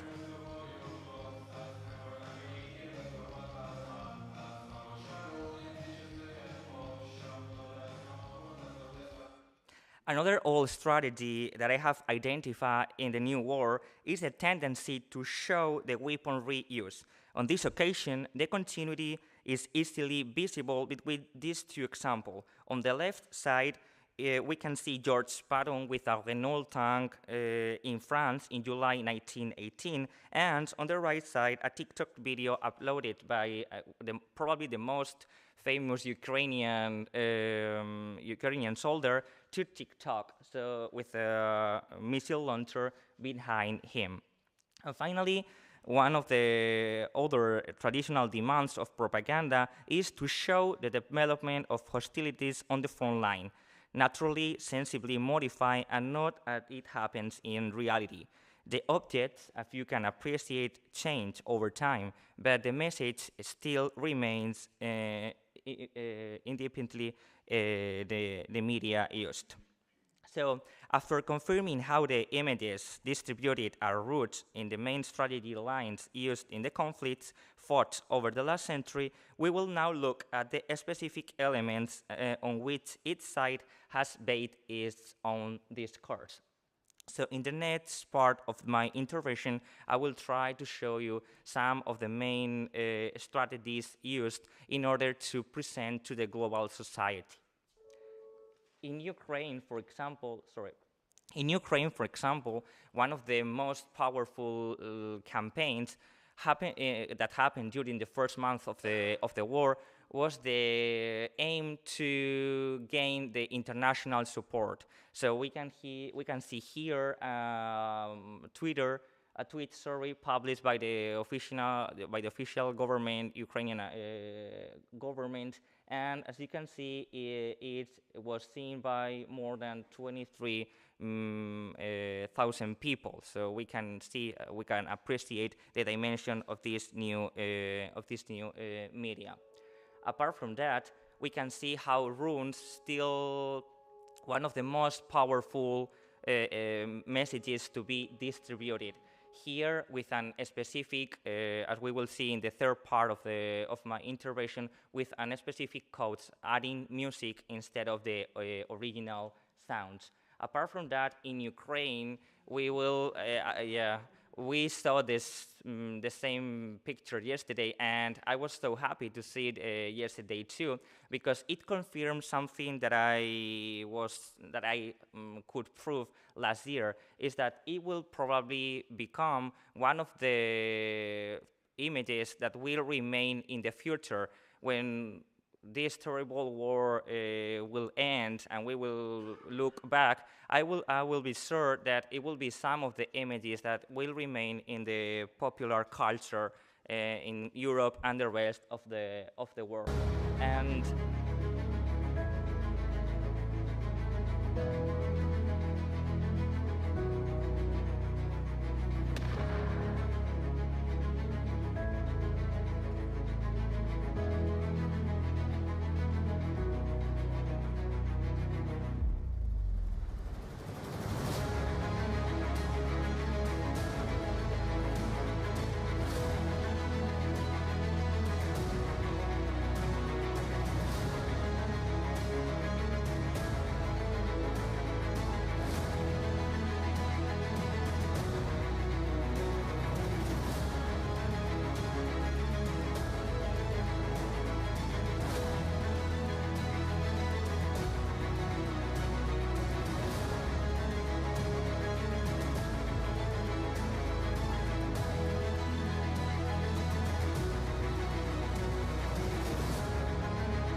well, this short video, it's just 1 minute long, but in that video we can condense most of the ideas that were distributed during those days. Stop Russia, first of all, and the intention to make this conflict not just a local conflict, but an international conflict. We have seen the word sealed, and this word appeared in one of the panels of the first day. Ukraine is the shield of Europe right now, so it's not a local conflict, it's an international conflict. So everyone is involved in this war, and we must be involved in this war. But what happens with Russia? Привет, я Марк. Я Света. Я Дима. Я Саша. А я Женя. В моей работе главная собранность. Главное — улыбка. У меня вообще ненормированный график. А я часто работаю по ночам. И это здорово.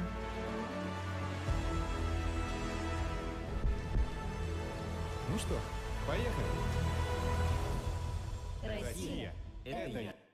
This video was posted during the first days of March, and we see it in the official Russian government account, and we can appreciate the total difference of language in each social media. In the case of Ukraine, we see weapons, we see how the population is suffering, but if we take this into account, we see a kind of strategy like nothing happens here, everything remains as always. We are not involved in any kind of war crime, or we are not involved in any war. And the same regarding, for example, in my country, in Spain, one of the most powerful propaganda campaigns belongs to the Russian embassy, and they use the same strategy. Nothing happens here, and we are not that guilty country that you are trying to present. And regarding the third objective, we can see that another interesting point that has been verified is how social network has brought a specific way to transmit the information of war.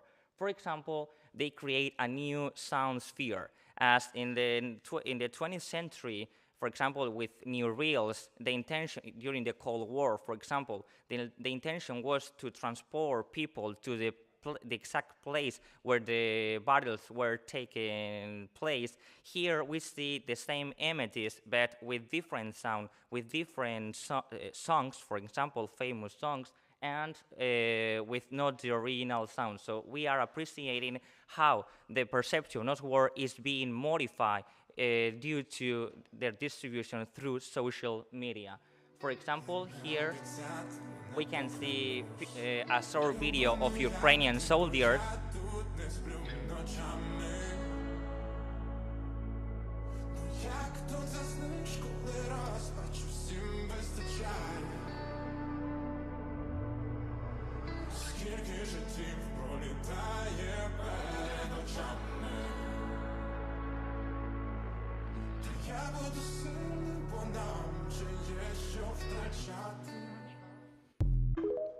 and it is obvious that the original sound is not there, so they create a new sound sphere in order to transmit that messages. And finally, regarding the fourth objective of this part of the intervention, I will talk about how this social media is also taking this situation into account and modifying the policy privacy or the functioning of these social networks. For example, we see that in Ukraine, in order to combat disinformation, President Zelensky has emerged as one of the diary format campaign. We can see that their video has 2 million reproduction, so we can appreciate the dimension of this powerful communication strategy.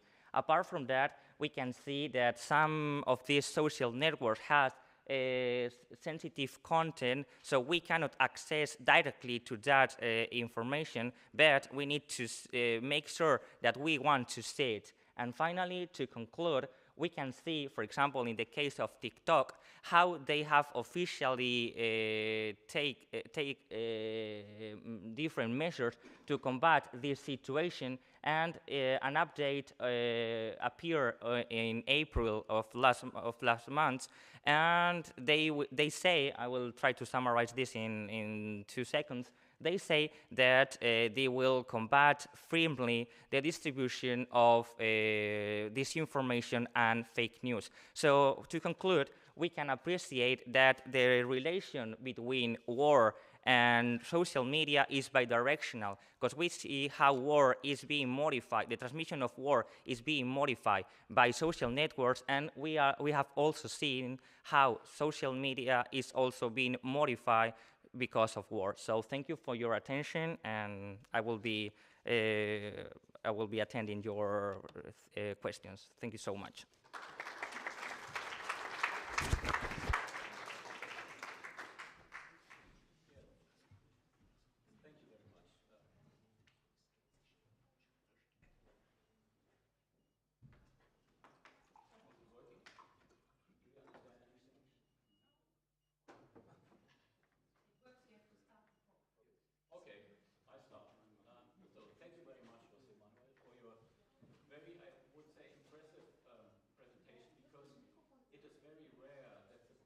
Itself by contents and by form fits completely together. Because, you know, I think it was not by accident, yeah, that you do it. Yeah, I would be, just for the first question, I thought of, does the new media change the way of information and disinformation in a, I would say, substantial or in a basic way? Or do you think, at one point you said, you have old wars or new wars and old topics. On the other hand, you say new media is influencing the war and the war is influencing new media. So I would say there is a certain difference between these two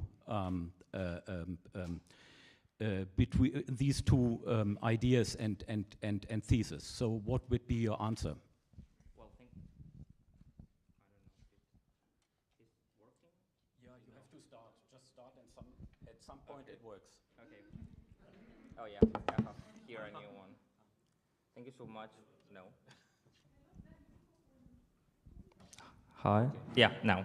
So thank you so much for your question. Yeah, the thing is that we have appreciated, and this is something that I quickly noticed when I started doing this research last year, that most of the strategies are rooted in the propaganda campaigns of the last century. For example, it's like it's not anything new in this sense. For example,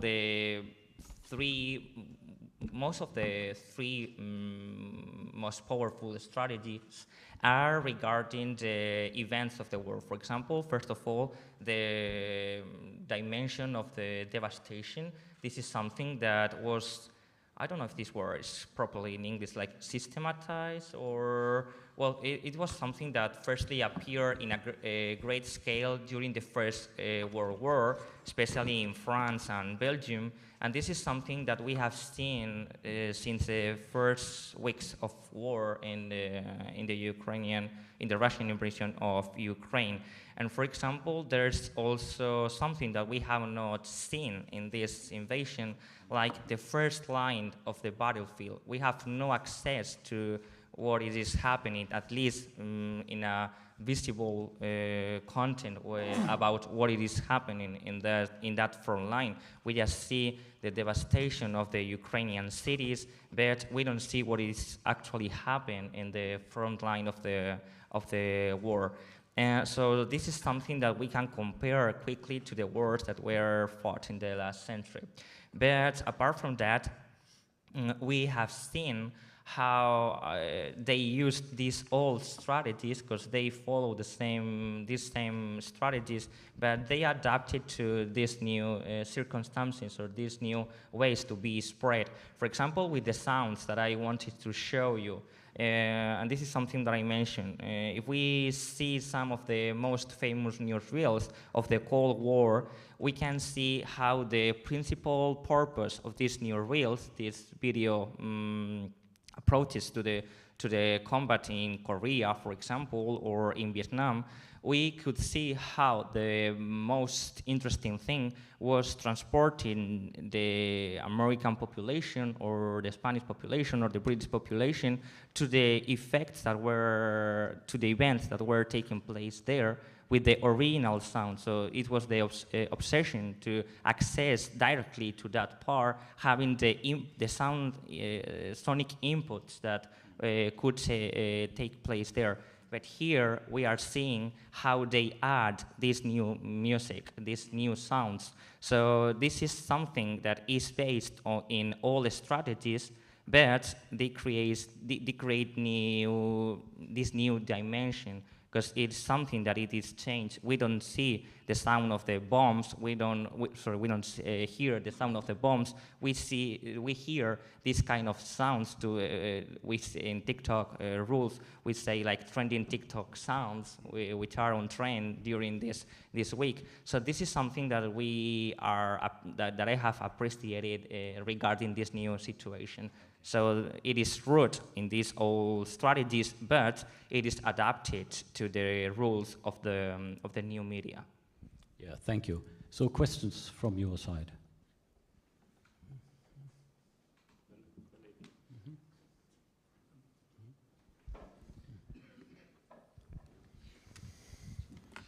Hi, thank you for a very interesting presentation. I have a question regarding the, how would I say, editing of the images on the media that we see, and the kind of bombardment of the images of any and every quality. I can understand that, of course, we live in the digital media where everybody is a photographer, everybody is a filmographer, and etc.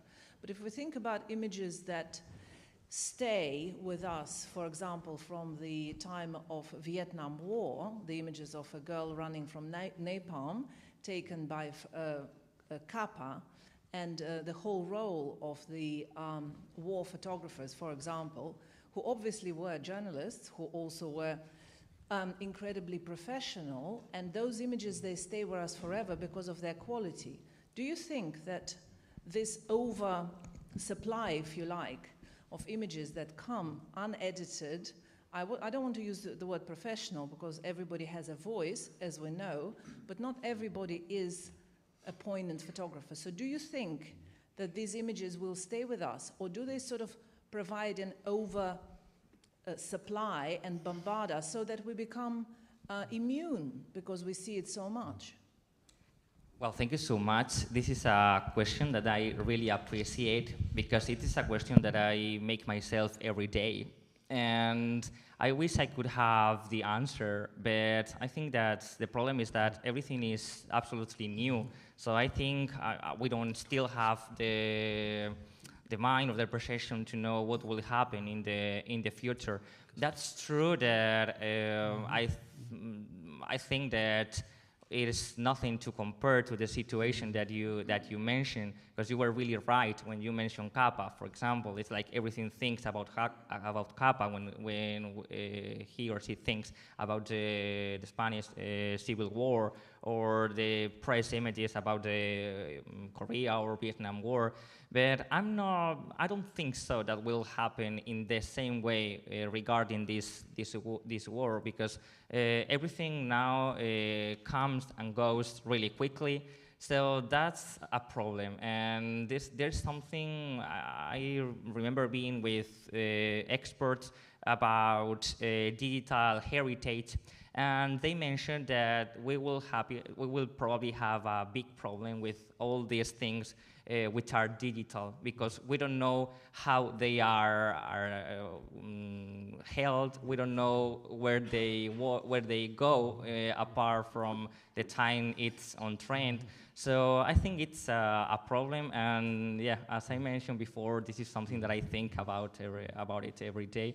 But I think at least at this moment, I don't have a proper answer. Maybe next year or in 2 years, I will be able to answer it. But thank you so much. Thank you. Sorry, because of time reasons, I think we have to go on to the next speaker. Maybe, yeah. We going? Yes, we're going. Yeah, okay. And so the next speaker is Professor Malhaf Toria. He's an associate professor of history and the director of the Memory Studies Center in Caucasus in Ilia State University in Tbilisi. His research interests are quite diversified, and I don't want to enumerate them all for this conference. I would like to name especially his research on the role of historical discourse and memory politics in regional conflicts in Georgia. Since fall 2019, he has embarked on pursuing a doctoral degree in sociology at the New School of Social Research and to studying how contested historical narratives and primordial historical imaginaries still fuel and contribute to ongoing conflicts in post-totalitarian society, including his own country. Mr. Toria. Thank you very much for this kind introduction. I greatly appreciate to have the opportunity to talk to the audience. I think it's an interesting pressing issue, and the conference theme is addresses urgent problem of audience of the war and the representation and especially in the context of when we are caught between the debates between left and right, right? And at the same time, simultaneously, far right take advantages, which is the valued gift for Putin, for instance, and other authoritarian leaders elsewhere. So it's a time when we are witnessing ethnocentric, exclusive nationalism, and ethno-religious right-wing populism, conservative LGBTQ and anti-LGBTQ propaganda, and generally the whole spectrum of anti-democracy sign. So recently, since my case is Georgia, and the process was going on in contemporary Georgia, I would like to just bring an example of like 2 days and a week ago, Slavoj Žižek gave an interview to the Radio Free Georgia, and he talked about Putin, and the title was "The denazification should start in Putin's Kremlin, not elsewhere." So, and he kind of criticizes abstract pacifism of lefts, for instance, and also he calls Putin as a global catastrophe.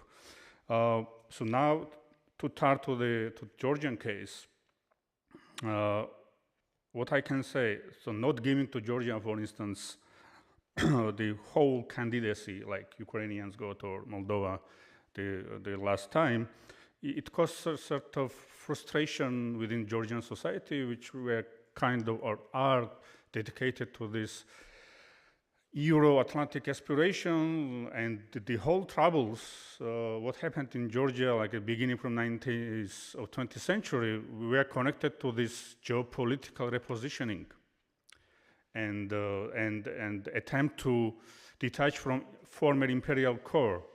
So the Georgian society, the part of the liberal democratic sort of segment of society, were kind of frustrated because this whole sacrifices made were not given attention, and this is the chance. This sort of frustration is a chance for far right anti-democratic forces, which fundamentally are aligned with Putin's Russia. They try to invade Georgian public space and discourse. All this starts from 2008, when a war in Georgia, Russia invaded Georgia. It was the first test for Putin, and the kind of testing how the West would react. And you all remember that the West pretty much kind of ignored this problem, and there was no sanctions against Russia. And then Crimea and the Donbass, this problem followed. So that's why I'm considering Ukraine and Georgia in the same kind of line. And yesterday, if I'm not mistaken, Wilfried Gill pointed that Europe almost blamed Georgia for attacking Russia in 2008. So this issue is directly related to the problem of agency, about which Professor Portnow said very eloquently yesterday, right? So it's not about NATO membership or EU aspiration. It's about not recognizing Ukrainian and Georgian agency as societies which are pursuing their own goals to emancipate from Russian and Soviet imperial and colonial legacy. So this so-called theory of lines between Russia and the West, the red lines, is a clear indication of this fundamental ignorance of those who suffer from Russia's imperial ambitions. And after the war started in Ukraine last year, this situation is changing, and this conference is a clear indication of this. So I intend to illustrate how Russian disinformation strategies has permitted the contemporary Georgia's historical and political discourse and give rise to right-wing populism. Here I would like to outline a little bit my conceptual framework, I kind of follow, for instance, Andrew Aratos and others' complex reflection on the populism, which is the most important symptoms of crisis of democracy. So I draw Ernesto Laclau, Margaret Canavan, Chantal Mouffe, and others perception too. So some elements emphasize this populist strategy as a political mobilization for attaining or retaining governmental power by appealing to popular sovereignty, or by the rhetorical and ideological construction of the empty signifier, so-called empty signifier, the people. And by symbolic representation of the whole, the people. So all these right-wing forces kind of try to represent the whole people, not their own particular interest, of course. What is important, the populist fits in a repertoire of discursive and stylistic features, a range of culturally specific features to construct imaginations of the people, like, for instance, self-proclaimed national leaders, leaders of these movements kind of frequently have reference to the nation, the history, the people, the church, Georgian Orthodox Church, are the main kind of conceptual repertoire of these forces. So how it's connected to Putin and post-truth and Russian disinformation? What the truth generally? How can we kind of have the claim to the fundamental truth in a situation when, as Pomerantsev said, nothing is true and everything is possible in a situation. So overall, Putin's imperial sublime includes Soviet nostalgia, as you are well aware of it. At the same time, he is distinguished to be a patron of anti-Western rhetoric of the so-called Russian world. The Russian world is the ideological construct, a self-sufficient universe united by the Russian language, a common mentality, a shared historical legacy, a specific system of values, Orthodox Christianity, etc. So these ideas kind of underpin his historical insinuations concerning the history of Ukraine and Georgia, derailing their right to statehood, saying that they are not states, they are, the part of Russian Empire. And it's a pity that before the war in Ukraine, those, even in the West, in New York, for instance, some major research institutions repeated this imperial kind of conceptual kind of references. Of course, not in a radical way. So in Georgia, there's particular forces I would like to name, for instance, Alliance of Patriots of Georgia, Georgian March, or other individual figures, and especially the recent one, Alt-Info, who illustrate Georgian right-wing nativist movements. And the Alt-Info, for instance, is particularly interesting force because they are not shy to tell that they want Russia to win in Ukraine, because they are anti-Western, anti-LGBT, and anti of everything which kind of distorts the true spiritual universe of Orthodox Christianity, for instance.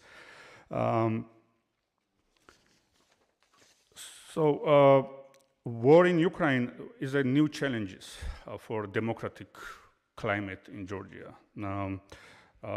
It is widely discussed in Georgian academia and among political experts and in the media that ongoing war in Ukraine deepened the political and societal polarization in Georgia and exacerbated the schism between Georgia's mostly pro-Western foreign policy expert community and the government's balanced foreign policy. In terms of foreign policy, for instance, the Russia-Ukraine war exposed the limits of the balancing foreign policy of Georgia's ruling party. While they're supporting, of course, pro-Ukraine resolutions in international organizations, the Georgian government did not join sanctions against Russia. So they kind of justify this moment as a kind of moderate reaction of the Russia-Ukraine war to avoid dragging the Georgia into the war, because we are vulnerable. We cannot, resist if Russia invades Georgia. So they have this sort of pragmatic, but Georgian society, the many kind of voice for more solidarity in Ukraine.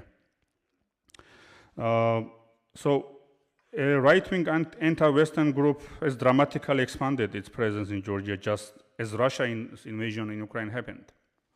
So this Alt-Info was established in 2020 in November, and they rapidly started to grow in number, their offices. So these are they have illiberal views which are drawn from religious conservatism, and it also advocates friendlier ties with Russia. And I would finish the one clear example of the scandal which happened like a week ago. My colleague at Ilia State University, which I represent here, my colleague, quite a prominent philologist and Soviet dissident, was about to deliver a lecture in a regional town in Georgia, and the alt-right, the Alt-Info group kind of prevented him to do so. And why? Because he criticized the 18th century king of Georgia, Eastern Georgia, who made a treaty with Russian Empire, and he said that he was a traitor, he would not do that. The king Irakli II kind of made a treaty with Russia, and Georgia became a protectorate of Russian Empire back at the time, and then the Caucasus, whole incorporation of Caucasus happened. And these far-right groups claim that this Western agent is kind of saying bad things about traditions, about cherished kings, or they kind of derail our traditional value, and they are trying to project. They are trying to project. I have 2 minutes. Project this Western propaganda and anti-Russian and anti-Russian kind of position, which is not true Georgian position at all. So I try to sketch up the outline of the political and cultural landscape, societal landscape in Georgia, to just warn or express the warning that elsewhere in Europe or in America, the rise of far-right movements and illiberal populism is quite pretty much existent in these places, in such places like Georgia, and it is directly connected with the Russian and Putin's interest to undermine democracy. That was my short talk. Thank you.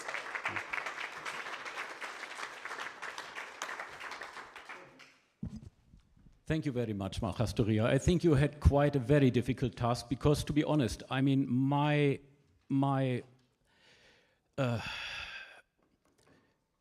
way to deal with Georgian politics told me that it is one of the most complicated things you can delve with. Yeah? It is such a difficult and diverse society, and so it's quite an adventurous thing to put it up in 15 minutes. Yeah? So thanks a lot.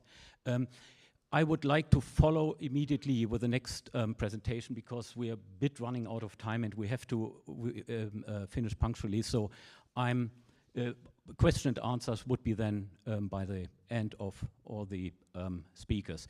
I'm happy to introduce Professor Florian Abraham right now. He is a PhD with a habilitation in history.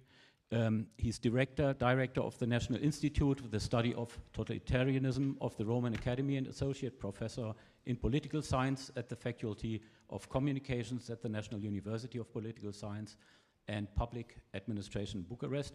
He also served as a member of the board of the National Council for the Study of the Securitate Archives, NCSAA, which I think is very interesting in our context in Bucharest from 2012 to 2018. So I would say he somehow delved into the center of disinformation politics in Romania during the Ceausescu period. His most recent book, together with Bartosz Dziewanowski, Stefancic, as an editor directly leads to our panel, I would say. It bears the title Disinformation in Memory, Politics, Theory, Policy and Practice in Europe. It is about to be published, and we are very curious to hear from you before it is in the bookstores. No, thank you very much.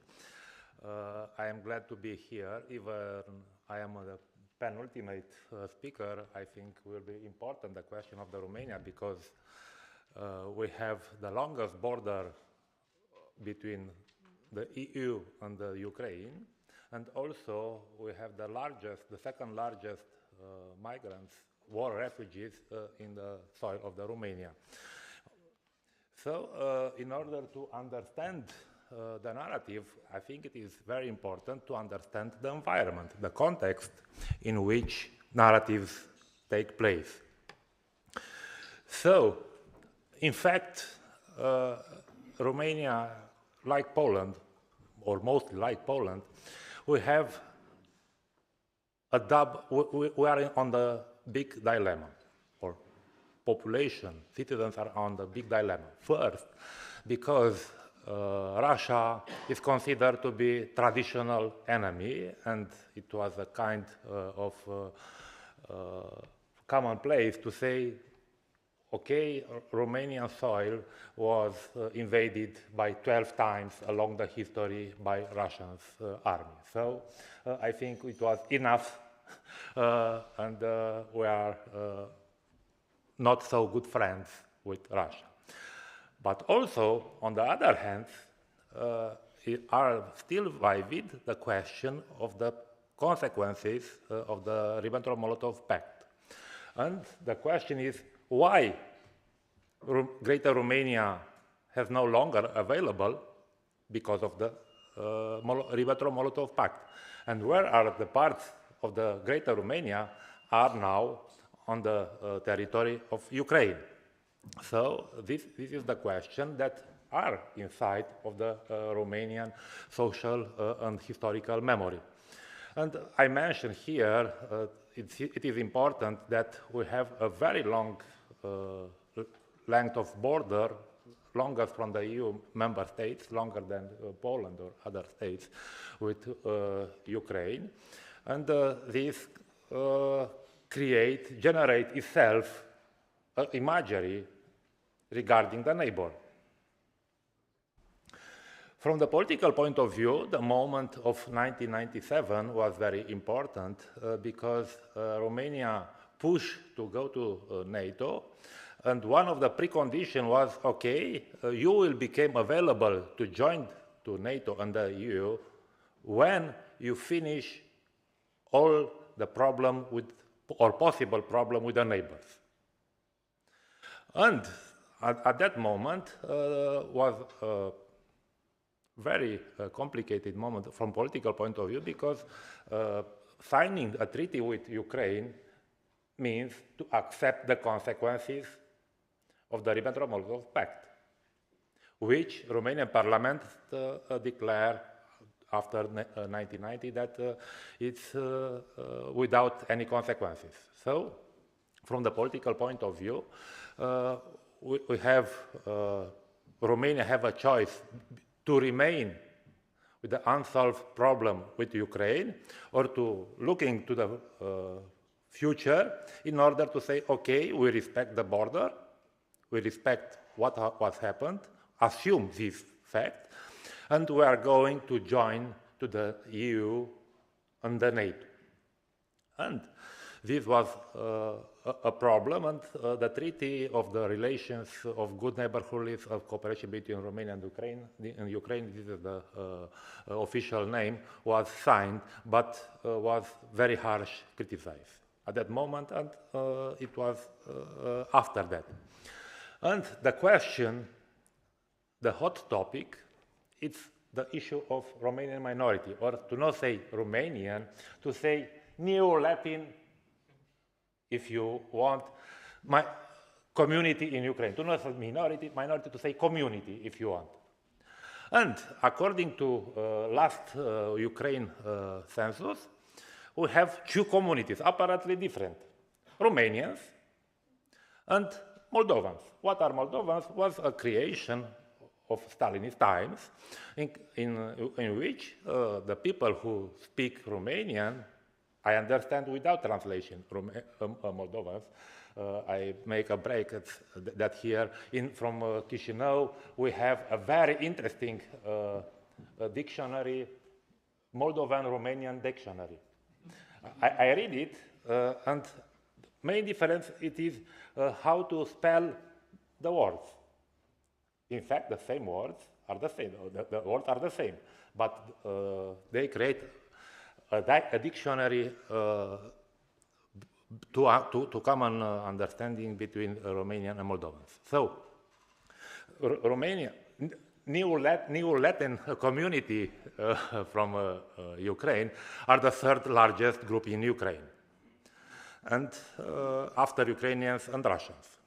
And now we are, and this will explain the narratives, we are on the ongoing process in which from Ukraine we have the process of,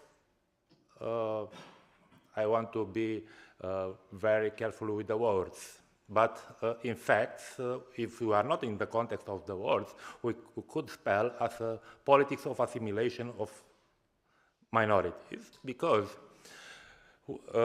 we have three Parliament drafted 3 laws. One, it is in 2017, second is in 2019, and the third in December, in which, by this law, the rights for the cultural identity of the minorities are less and less possible.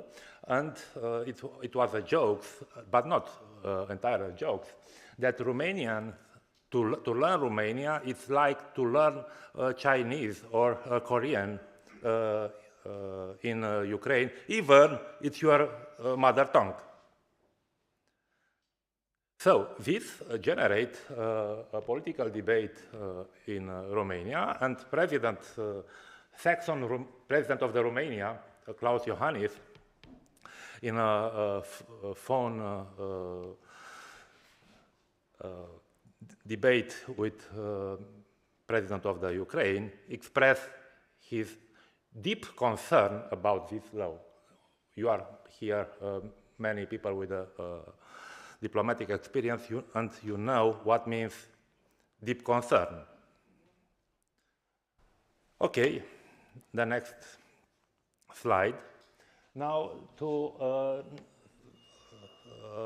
understand what is the official and not just official position of Romania against the aggression. We not say war, we say, for the beginning, aggression. So, from official position by the president, government, the parliament, we defend the Ukraine and condemn the aggression of the Russian Federation. It's very clear, this official position. And the government and civil society became involved in supporting the war refugees. And I remember in my former capacity as a personal advisor of the Minister of Health that in February I was personally involved on creating the mechanism to support the war refugees. Romania offered a full board of medical assistance even for the critical diseases and long-term diseases like cancer or other diseases by Romanian resources. And since February 10, more than 3.5 million Ukrainian citizens have entered in Romania. Also, Romania supports international and EU sanctions against the Russian Federation, despite our economic losses. Just now in Romania, it's a debate, okay, what will happen, because we're facing the problem of the dumping prices of cereals from Ukraine, dumping prices of milk from Ukraine, dumping prices of other products from Ukraine, and it became more and more a political problem. Officially, Romania does not send weapons to Ukraine, and this was undisputable question. And also in the context of the war, the budget for military spending was increased, and this is important because also Romania facing other economic and social problems, even in the health care system. It was okay, we will direct money for the military. And arrived in Romania French, American troops, including the famous 101st Airborne Division is now a part of this division. It is located in Romania. Here are some visual materials, help for Romania, Brasov for Ukraine, Ukrainians and Romania work and live together. And the second will be a commissioner of Home Affairs here in Romania to discuss with the war refugees. And now, what are the public opinion? Okay. It was a barometer, security barometer of Romania. It was made by the Institute of Political Science. And I don't discuss too much on the detail, but you can read. But the idea is that it is a division inside of the public opinion regarding the war.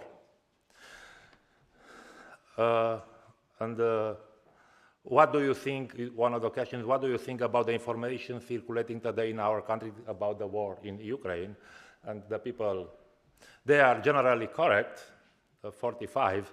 They are inaccurate and favor Russia, 14%. And they are inaccurate and favor Ukraine, 24%. And now, to go to the substance, what it is so-called hegemonic, I don't put on the brackets hegemonic, but it is a hegemonic narrative.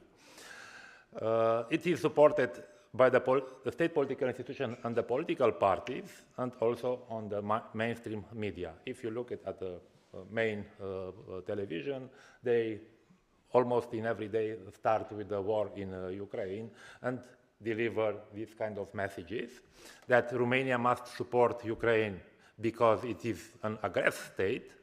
Ukrainians must be helped because they are people in need, and it was behavior of a good Christian to help others.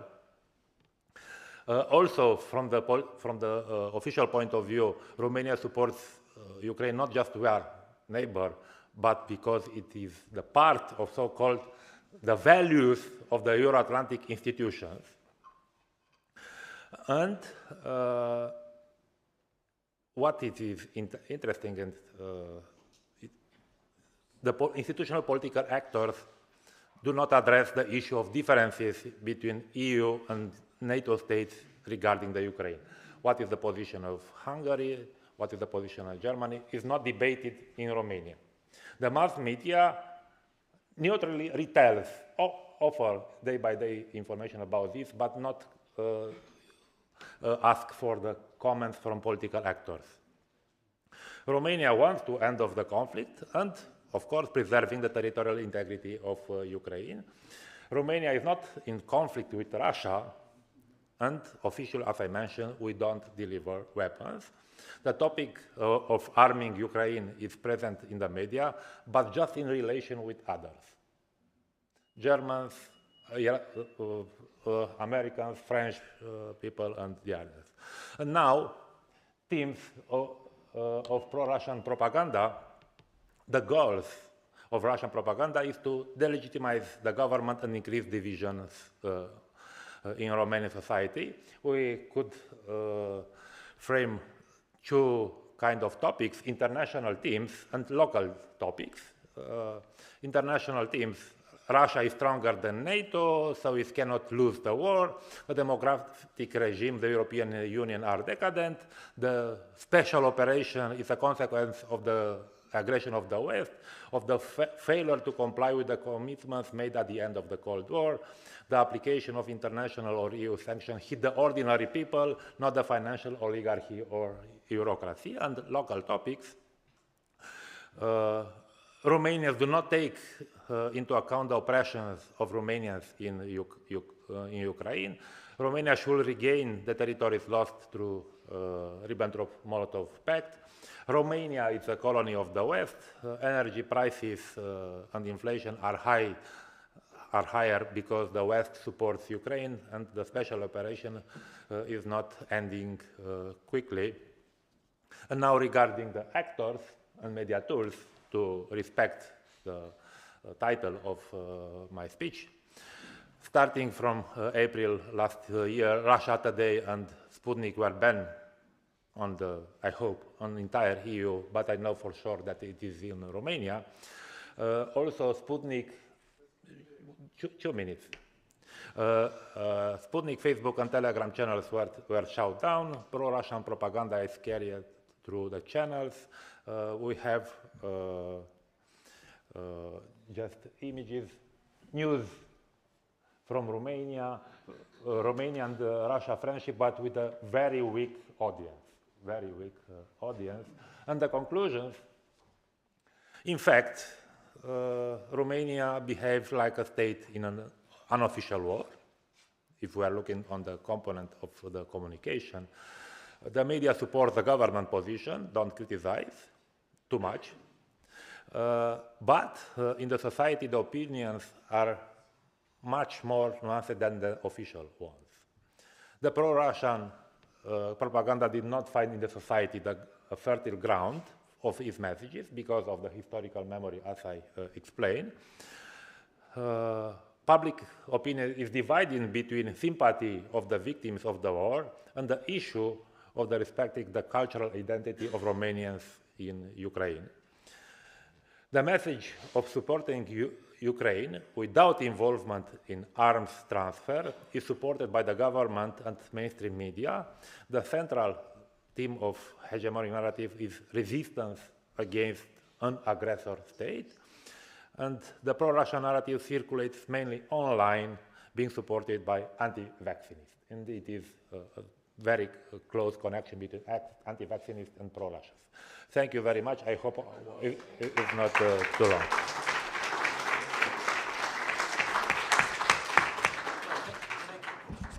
Thank you very much, Professor Abraham. We get a new aspect, especially by the minority case here, between Romanian Moldavians, so to say, and Ukrainians. But fortunately, it is my assumption, it is not as tense between Romania and Ukraine as it is between Hungary and Ukraine right now. So thanks a lot, for your presentation. And we come to the final speaker of our session. I welcome Dr. Łukasz Kamiński. He is a graduate of the Historical Institute of the University of Wrocław, and since 1999, assistant professor there.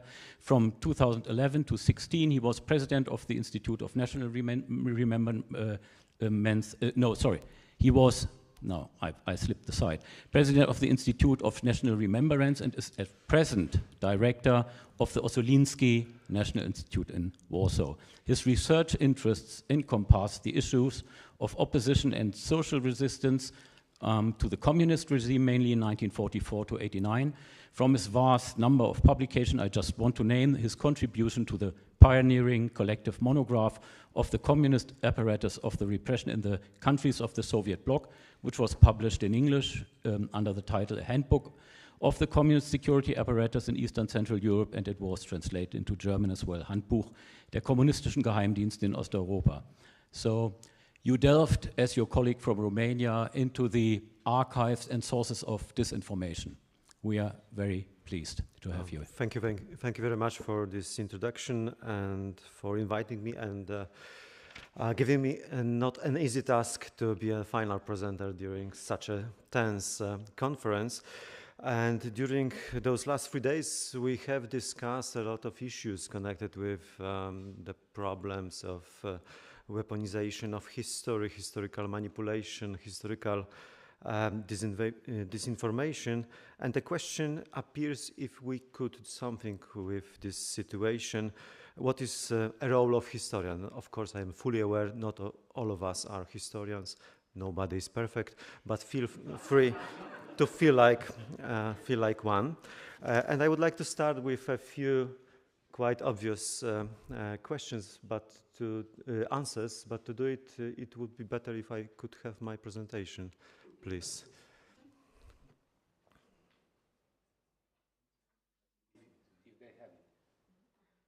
It was sent yesterday in the afternoon.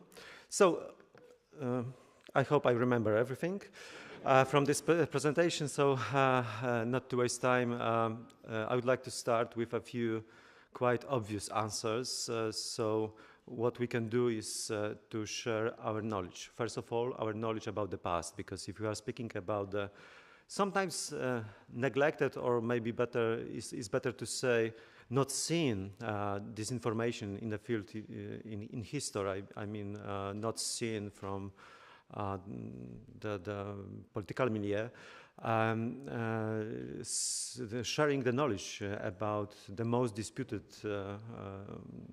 elements of history of the past is really helping, because if people have knowledge, it's harder to manipulate them. But what we can do is also to share our knowledge, especially as contemporary historians, as you mentioned, about the mechanism of this information, because this information is not a new phenomenon.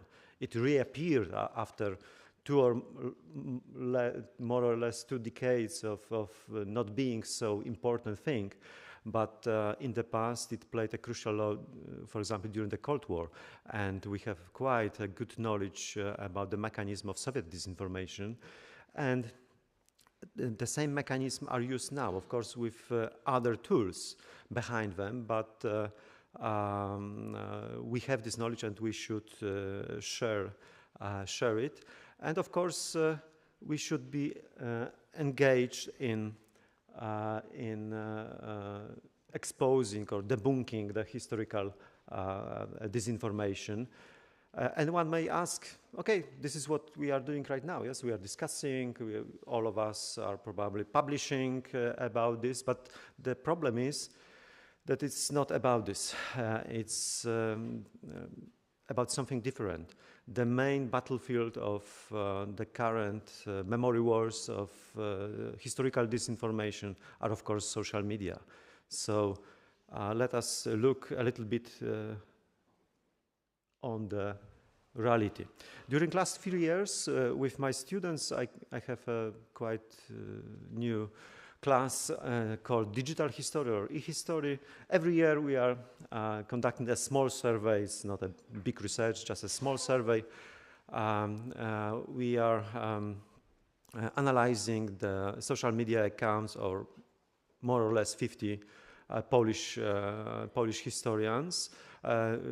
Almost all of them are historians of 19th and 20th century, so this is the area of the majority of disinformation. And the result every year is exactly the same.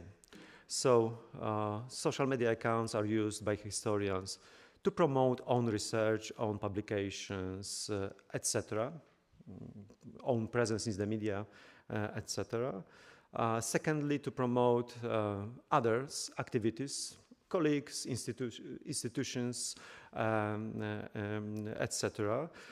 Quite big part of our colleagues are involved in political dispute in Poland, unfortunately. Our political disputes are quite hot, so also historians are involved. On the fourth place, you see there is a private life, so pictures with cats, dogs, and from holidays, and only less than 10% of historians uses their presence in social media to fight disinformation, to share true information in case of new waves of disinformation. So it's a quite sad picture, I would say. We are not involved. Probably there are many reasons of this situation. For majority of us, social media are still something a little bit strange. We know that it's necessary to be there, to show the presence, to present our activities, etc. But we are not really engaged in the nature of this new media. There's a problem with the very nature of social media. Yes? There is, for example, no hierarchy. So any influencer who is known because he or she is just known, his or her voice could be much more important than professor of history. So we are a little bit afraid of this situation. Yes, so we are not used also to this form of debate. Yes, it's not an academic debate. There are plenty of emotions. And you need to express your thoughts in a very short way.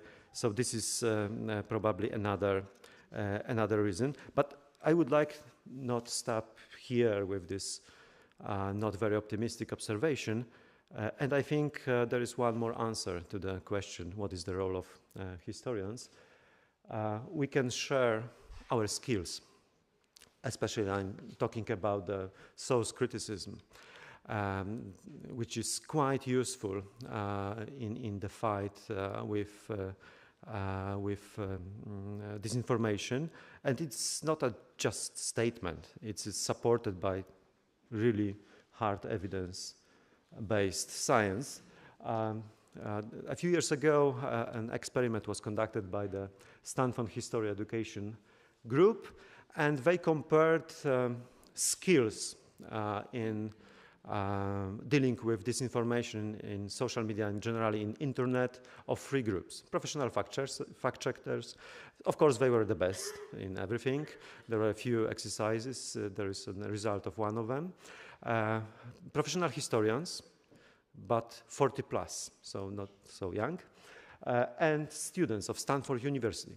Quite prestigious university in United States, and there is a part of the results of coming from this experiment, and we can see that those students, which are digital-born generation, we usually call them, yes, they were born with smartphones in their hands. They had real problems with identifying this information, yes, and this. The task of those three groups in this experiment, part of experiment was to compare two websites and not connected with the history. Both of them were about the medicine, which is a reliable source of information, which is not. And only 20% of students were able to give the right answer, and 64 of them gave the completely wrong answer. They chose the fake news site as a most reliable source of information about the health and medicine. And we can see that those historians who are not so fluent, in searching, because the task was also to use Google and other tools which are available to verify those websites. So they're definitely not so fluent or doesn't have such a skills like students in this digital world. But anyway, half of them choose the right one, and only 10% choose the wrong one as a credible source. So to give us a few minutes for maybe some questions and for organizers to summarize our conference, I will stop here. and I hope I proved that everyone in the modern world should be a historian, at least to some extent. Thank you.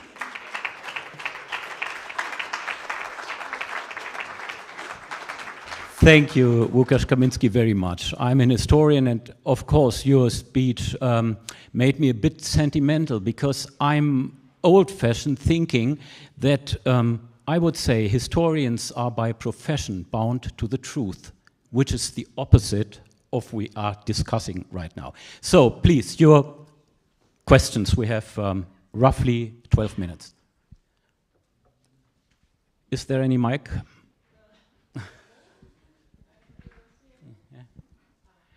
Okay, please, for the lady here in the fourth row. Okay. Thank you very much. I'm thinking a lot. I'm Vera Dubina, and I've presented my paper yesterday.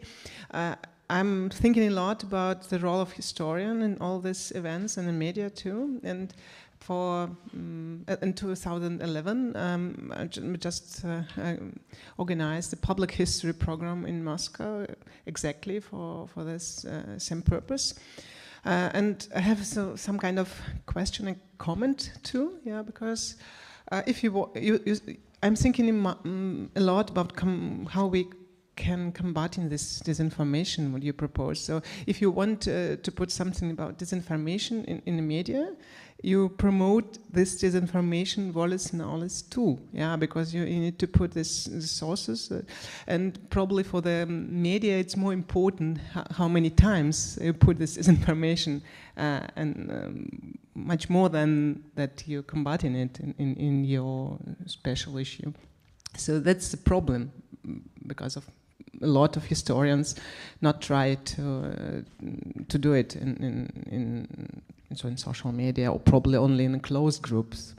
And another thing is that we're also thinking a lot about how to make our students as public history program historians. Most of them, it's Magister, as a MA program, but most of them already started something else, physics, I don't know, humanities too, but mostly them from very different backgrounds. And I would say we don't manage to make this source criticism in these 2 years, because it is difficult. Yeah, how you can do it with the people who never touch the things. Yeah, so we see in this conference also. Yeah, the political scientists are speaking about Russia from the Middle Ages until now. So it's such as the same country, but it's not. Yeah, and historians know this. I mean, so your question would be, how can you become, I mean, a source historian and someone with a right methodology to do things? I mean, I think that's impossible, but we try it. Okay. But that's okay. My question. Probably you have a better idea. Okay, who might? Łukasz, you might. So starting with the first comment. It's a problem that we are not present as historians, but I think that there is a space to change this situation, because at least, of course, we will never be such a powerful like those disinformators are, because usually they're using so-called farms of trolls. They have bigger resources, etc., to share this information. But we should at least give people the chance to find the facts, the answer to this information. And you promoted this EU versus disinfo website, but unfortunately, it is almost not dealing with the historical disinformation. Yes, really? Yes, it's a small margin of its activities, so it's an issue. As I said, it's not seen as a problem from the world of politics. We have the same problem on our course of public history. It's also 2 years course, and with the students, part of them, half of them are not former students of baccalaureate history. But I am pretty sure that we can not only learn students during 2 years period of the way how historian thinks and do their analysis, but I am sure that even in secondary schools, we can teach pupils. It's, in fact, the whole issue is to think critically and ask proper questions to the source of information. Yes, who wrote it? Why? Is it a credible source of information? Is it anonymous, or is there a real person behind it? 2 years ago, ENRS conducted a small project on disinformation, and we produced a guidebook and also some materials for teachers from secondary schools, how to use these skills of history and, of course, other methods to learn students, pupils in the school to fight disinformation, or rather not to be a victim of disinformation. So I believe, and it's based on my own experience, that it is possible to do it. Yeah, thank you. Burkhard Olszewski, please. Yeah, thank you. Thank you for your presentations. I have one question to Florian and another one to Professor Toran. Florian, you mentioned, well, one of the pivotal points or the problems for Romania is a Romanian minority in Ukrainian. And my question would be, is there equivalence between how the Romanian or the Romanian governments regard then the Romanians in Ukrainian, and how do they feel there with their actual concrete circumstances and the reality the Romanians have in Ukrainian? But I assume there are also Romanian-Ukrainian marriages, or that the Romanians and Ukrainians see the reality of being in a country with a war. So is there a difference, or is it really that fact that there is just an equivalence towards the stance to the war and the attitude? This was one question. Oh, please just stay with one. Yeah, because I mean we have maybe one. Okay, that would be nice. Thank you. Okay, Professor Abraham. Are we collecting questions or asking one by one? Because there are more. Okay, then the last one, please, because we have to punctually finish. Thank you. I'm Arkadiusz Radwan. I'm not a historian. I'm a lawyer, but my attitude to my own profession is more modest. We will be all replaced by artificial intelligence soon. And my question actually has to do with this, with algorithms. Because, Jose, your presentation, which I liked a lot, you presented some parallels in portraying different situations from World War I, World War II, and the contemporary war in Ukraine. But I think there's a key difference, namely, back then, the outreach of the propaganda was basically limited to the local media, I mean the media of the country that the country more or less controlled, and the outreach of the propaganda was limited to the outreach of those media. Whereas today, things have changed dramatically. You have platforms who are, at least theoretically, not directly controlled by governments. Those are multinational companies, right? And they are service providers, they are intermediaries where you can just post your own stuff. But still, and this is my question now, what is your take on how much does the control of those companies play a role here? Because, you know, it is not just the attractiveness of the posting. Those are also the algorithms. So you can so easily control, you can ban something, or you can make it circulate way more widely. So I know we have mostly historians here. Probably we would love to have also somebody who brings competence in technologies, but still maybe you have some take on this. What is the role? Are they neutral, or do they influence the outreach? Because we have mostly American tech companies, but TikTok is owned by the Chinese company. So this is my question. Yeah, all right. So please, Professor Abraham, first to the minority question. So I look in my eyes of my friend Professor Matthias Weber, and he was very carefully with the time. So, Burkhard, the question regarding from the Romanian public opinion is that our members of the national community or larger community could be in danger. And this is the respect, the problem in which public opinion says, okay, we are not give the arms, or are not involved with the arms in the people, or to the people in which not respect us. to be very blunt in my answer. Regarding your question, is very sophisticated, very long, and probably the first job that will be replaced by the artificial intelligence will be the lawyer, not the historian. Thank you. Okay, Jose, you have the final word. Yeah, thank you, and thank you for the question. I absolutely agree with you, because there's something, there's a big difference between the past and now.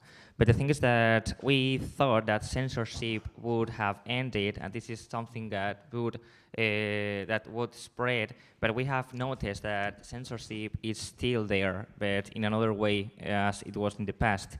And for example, regarding these new social networks, for example, in Instagram, they have external verifiers to control, or at least to ensure that certain information is not distributed, is not spread. And I didn't have time to show you an example of that, but if you access to certain information, to certain images or posts that are available on Instagram, we won't have access to that, and it will appear a short message saying external verifiers have checked that this information is not correct. So if you are you have the decision to read this information, but this information doesn't appear directly. And apart from that, the algorithm of this of Instagram, also TikTok, promotes certain information and hide another type of information. For example, I had big problems to find Russian examples because all of them were about Ukraine side, not Russian side. So there's something, there's that first step regarding external verifiers, for example, and there is also another example of which information is boosted and which information is less visible, in order to spread certain content and not another option or possibilities which are false or which needs to be verified. Okay, thank you very much, Jose. Thank you very much to all our four presenters for their good and precise jobs. It is my honor right now to come to closing remarks, and this will be done by our hosts. First of all, Mr. Jan Rödl. He is pedagogical university professor in Krakow, and he's the co-host and the co-operator with the network. And the second one will be Mr. Matthias Weber. So, please, your closing remarks. Thank you very much. Ladies and gentlemen, I have undertaken the difficult, if not impossible, task of summarizing our 3-day conference, during which we heard 38 contributions. It is naturally impossible to discuss or even list them all here. I can only share with my subjective impressions, and I will be fully satisfied if in my brief intervention I am able to outline the main strands of our debate. We began with a very strong speech by Professor Andrei Portnov, critical of the perception of his home country, Ukraine, in Germany and other Western countries. This emotional contribution by a distinguished intellectual automatically raised the temperature of our deliberations, which became characteristic of our entire conference. Following the panel title and the state of knowledge, or more often ignorance, the discussion between the participants in the panel, what should we have known about Russia and Ukraine before the war, the limitations of European intellectual and political discourse focused on Ukraine. Professor Guido Hausmann spoke about the Germans' overestimation of the possibilities of civil society in Russia and underestimation of the imperial traditions in that country, as well as the different emotional attitude of Germans towards Russia on the one hand and Ukraine on the other. Professor Marek Cichocki drew attention of the fundamental differentiation behind the word "we" in the panel title, as there was a clear conviction in the Central and Eastern European countries about the imperialist nature of Russian policy, while in the West, the nations of the post-Soviet area were seen as ethnies rather than political demoi. In this context, Martin Šimečka from Slovakia recalled the 2009 letter by former Presidents Havel, Wałęsa, Adamkus and others warning President Obama against Russia. In the panel Political Approaches to Central and Eastern Europe, Andrei Kolesnikov provided a convincing analysis of Russian perception of the collective West, and in doing so pointed out that until recently Germany had not been perceived as identical to this hostile collective West. With cast iron logic and full openness, Anna Kwiatkowska pointed out Germany's misjudgments and miscalculation prior to the Zeitenwende regarding the nature and future of Russian politics and German-Russian relations. Hans Christian Petersen described the attitude of the 4.5 million post-Soviet migrants currently living in Germany towards Putin's policy, and indicated that around 25% of them supported it. In a lively discussion between the panelists and the audience, the role of the mediator and Brückenbauer ascribed to Germany emerged. Andrzej Nowak summed it up by saying that no one saw anything wrong with building bridges except those who come to live under them. The final panel of the first day of the conference was entitled Russia's War in Ukraine between imperialists and self-destruction, imperialism and self-destruction, and brilliantly moderated by Christoph von Marschall. The very prominent panelists discussed many themes: the prospect of Russia's victory and Putin's continued rule, which fills Irina Sherbakova with dread, was refuted by Andrzej Nowak as both human life and empires had an irrevocable end. What was dangerous, however, was the short-term collusion of powers that would artificially sustain the existence and importance of Putin's Russia. Nowak also spoke about the two wars Russia was fighting: the material one, which it was not winning, and that of perception, in which Russia, past and present, had achieved great successes.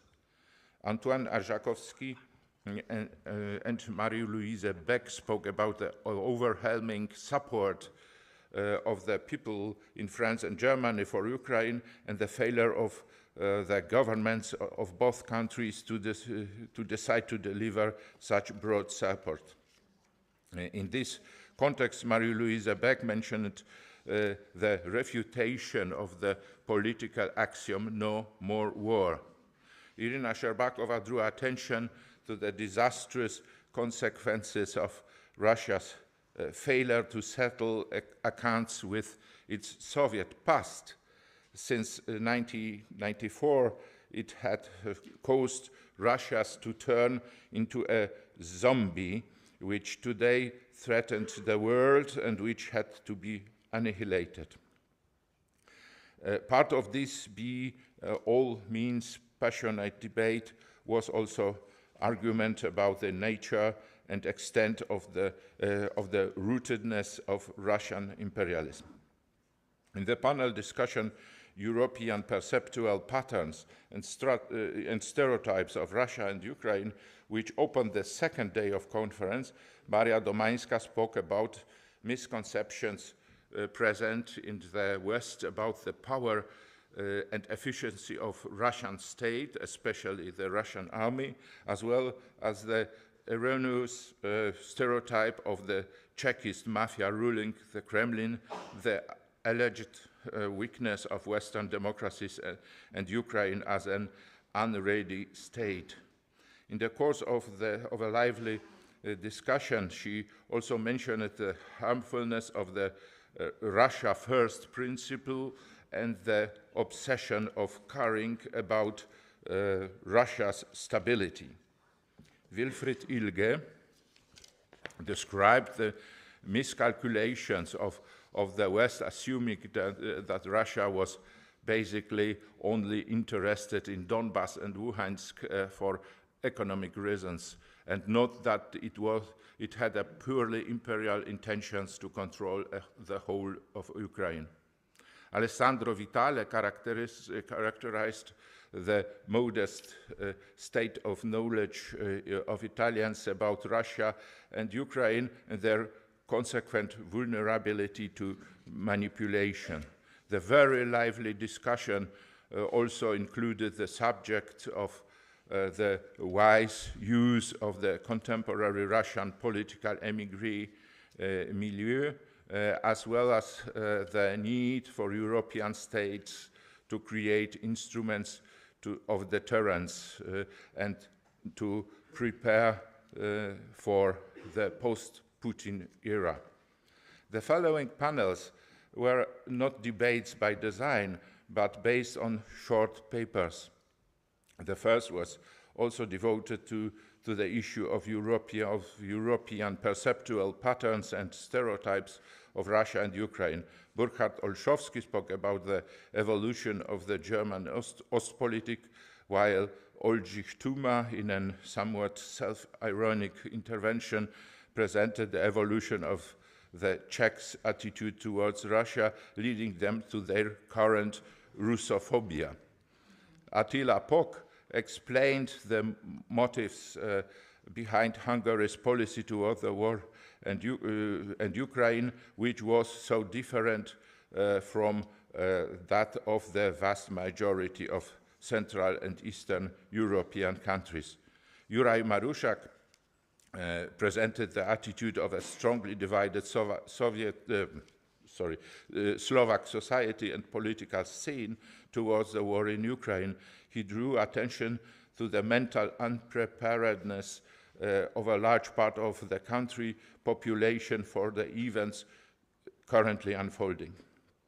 The panel Culture and Art in the Face of the War confirmed the value of an interdisciplinary approach to serious historical and political issues. We learned about some artistic manifestations of Ukrainians' opposition and resistance to Russian aggression, as well as the sometimes crude, sometimes sophisticated, and at times even playful forms of using history in the struggle of control the visual perception of the war. In addition, we gained some insight into the plunder of cultural property in the course of the Russian-Ukrainian conflict. In the panel Human Rights and the War as Judicial Issues, an international group of scholars, lawyers, considered various aspects of the problem of the future adjudication of war crimes, genocide as well as crimes against peace or crimes of aggression currently committed by the Russians in and against Ukraine. I omit the two-day panels because we all hear that. In conclusion, I would like to draw your attention to the rare climate of the conference, during which exceptionally difficult, controversial, and often painful problems from the intersection of history and politics were presented and discussed very openly and frankly, with the intention of getting to know different views and understanding arguments other than one's own. Creating a framework for such an exchange of ideas is one of the fundamental tasks of the European Network, Remembrance and Solidarity. This objective is undoubtedly also close to the Documentation Center for Displacement, Expulsion, Reconciliation. So it is my pleasure to thank the excellent participants of our debates who differed beautifully and strongly, to quote the Polish poet Cyprian Kamil Norwid, differed beautifully and strongly. Myself, a silent observer, I would also like to thank emotions attached, the organizers of our conference who did not shy away from such differences and made sure there was adequate space available to present them. Thank you very much.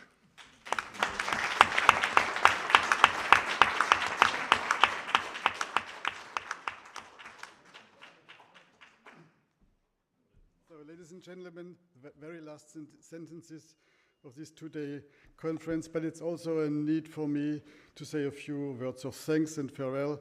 Yes, Jan did it already. Thanks to the co-organizers, European Network Remembrance and Solidarity, Foundation Flight Expulsion, Reconciliation, and also to my colleagues from the Federal Institute in Oldenburg for perfect collaboration, cooperation, and during the implementation of the conference. It was very, very satisfying for me to see how it works and how the cooperation is functioning. Very thanks to you all behind in the organization for this. So I think this is worth a little short applause.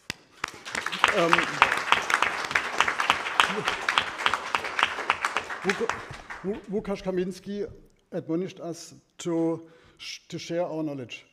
This is what we will do, and I promise we will do our best in collaboration with our communication departments in ENIS, here in the foundation and in Oldenburg, and in cooperation with the IT specialists. You have observed the colleagues here who made the live streaming of the conference, and they will provide permanent streaming of the conference and availability on YouTube on both channels. So the conference will be placed permanently in the internet, and I hope so we can spread our communication information to public. Yes, publicity is very, very important topic. We had here, as you observed, in the program representatives of the press among us. This was not accidental.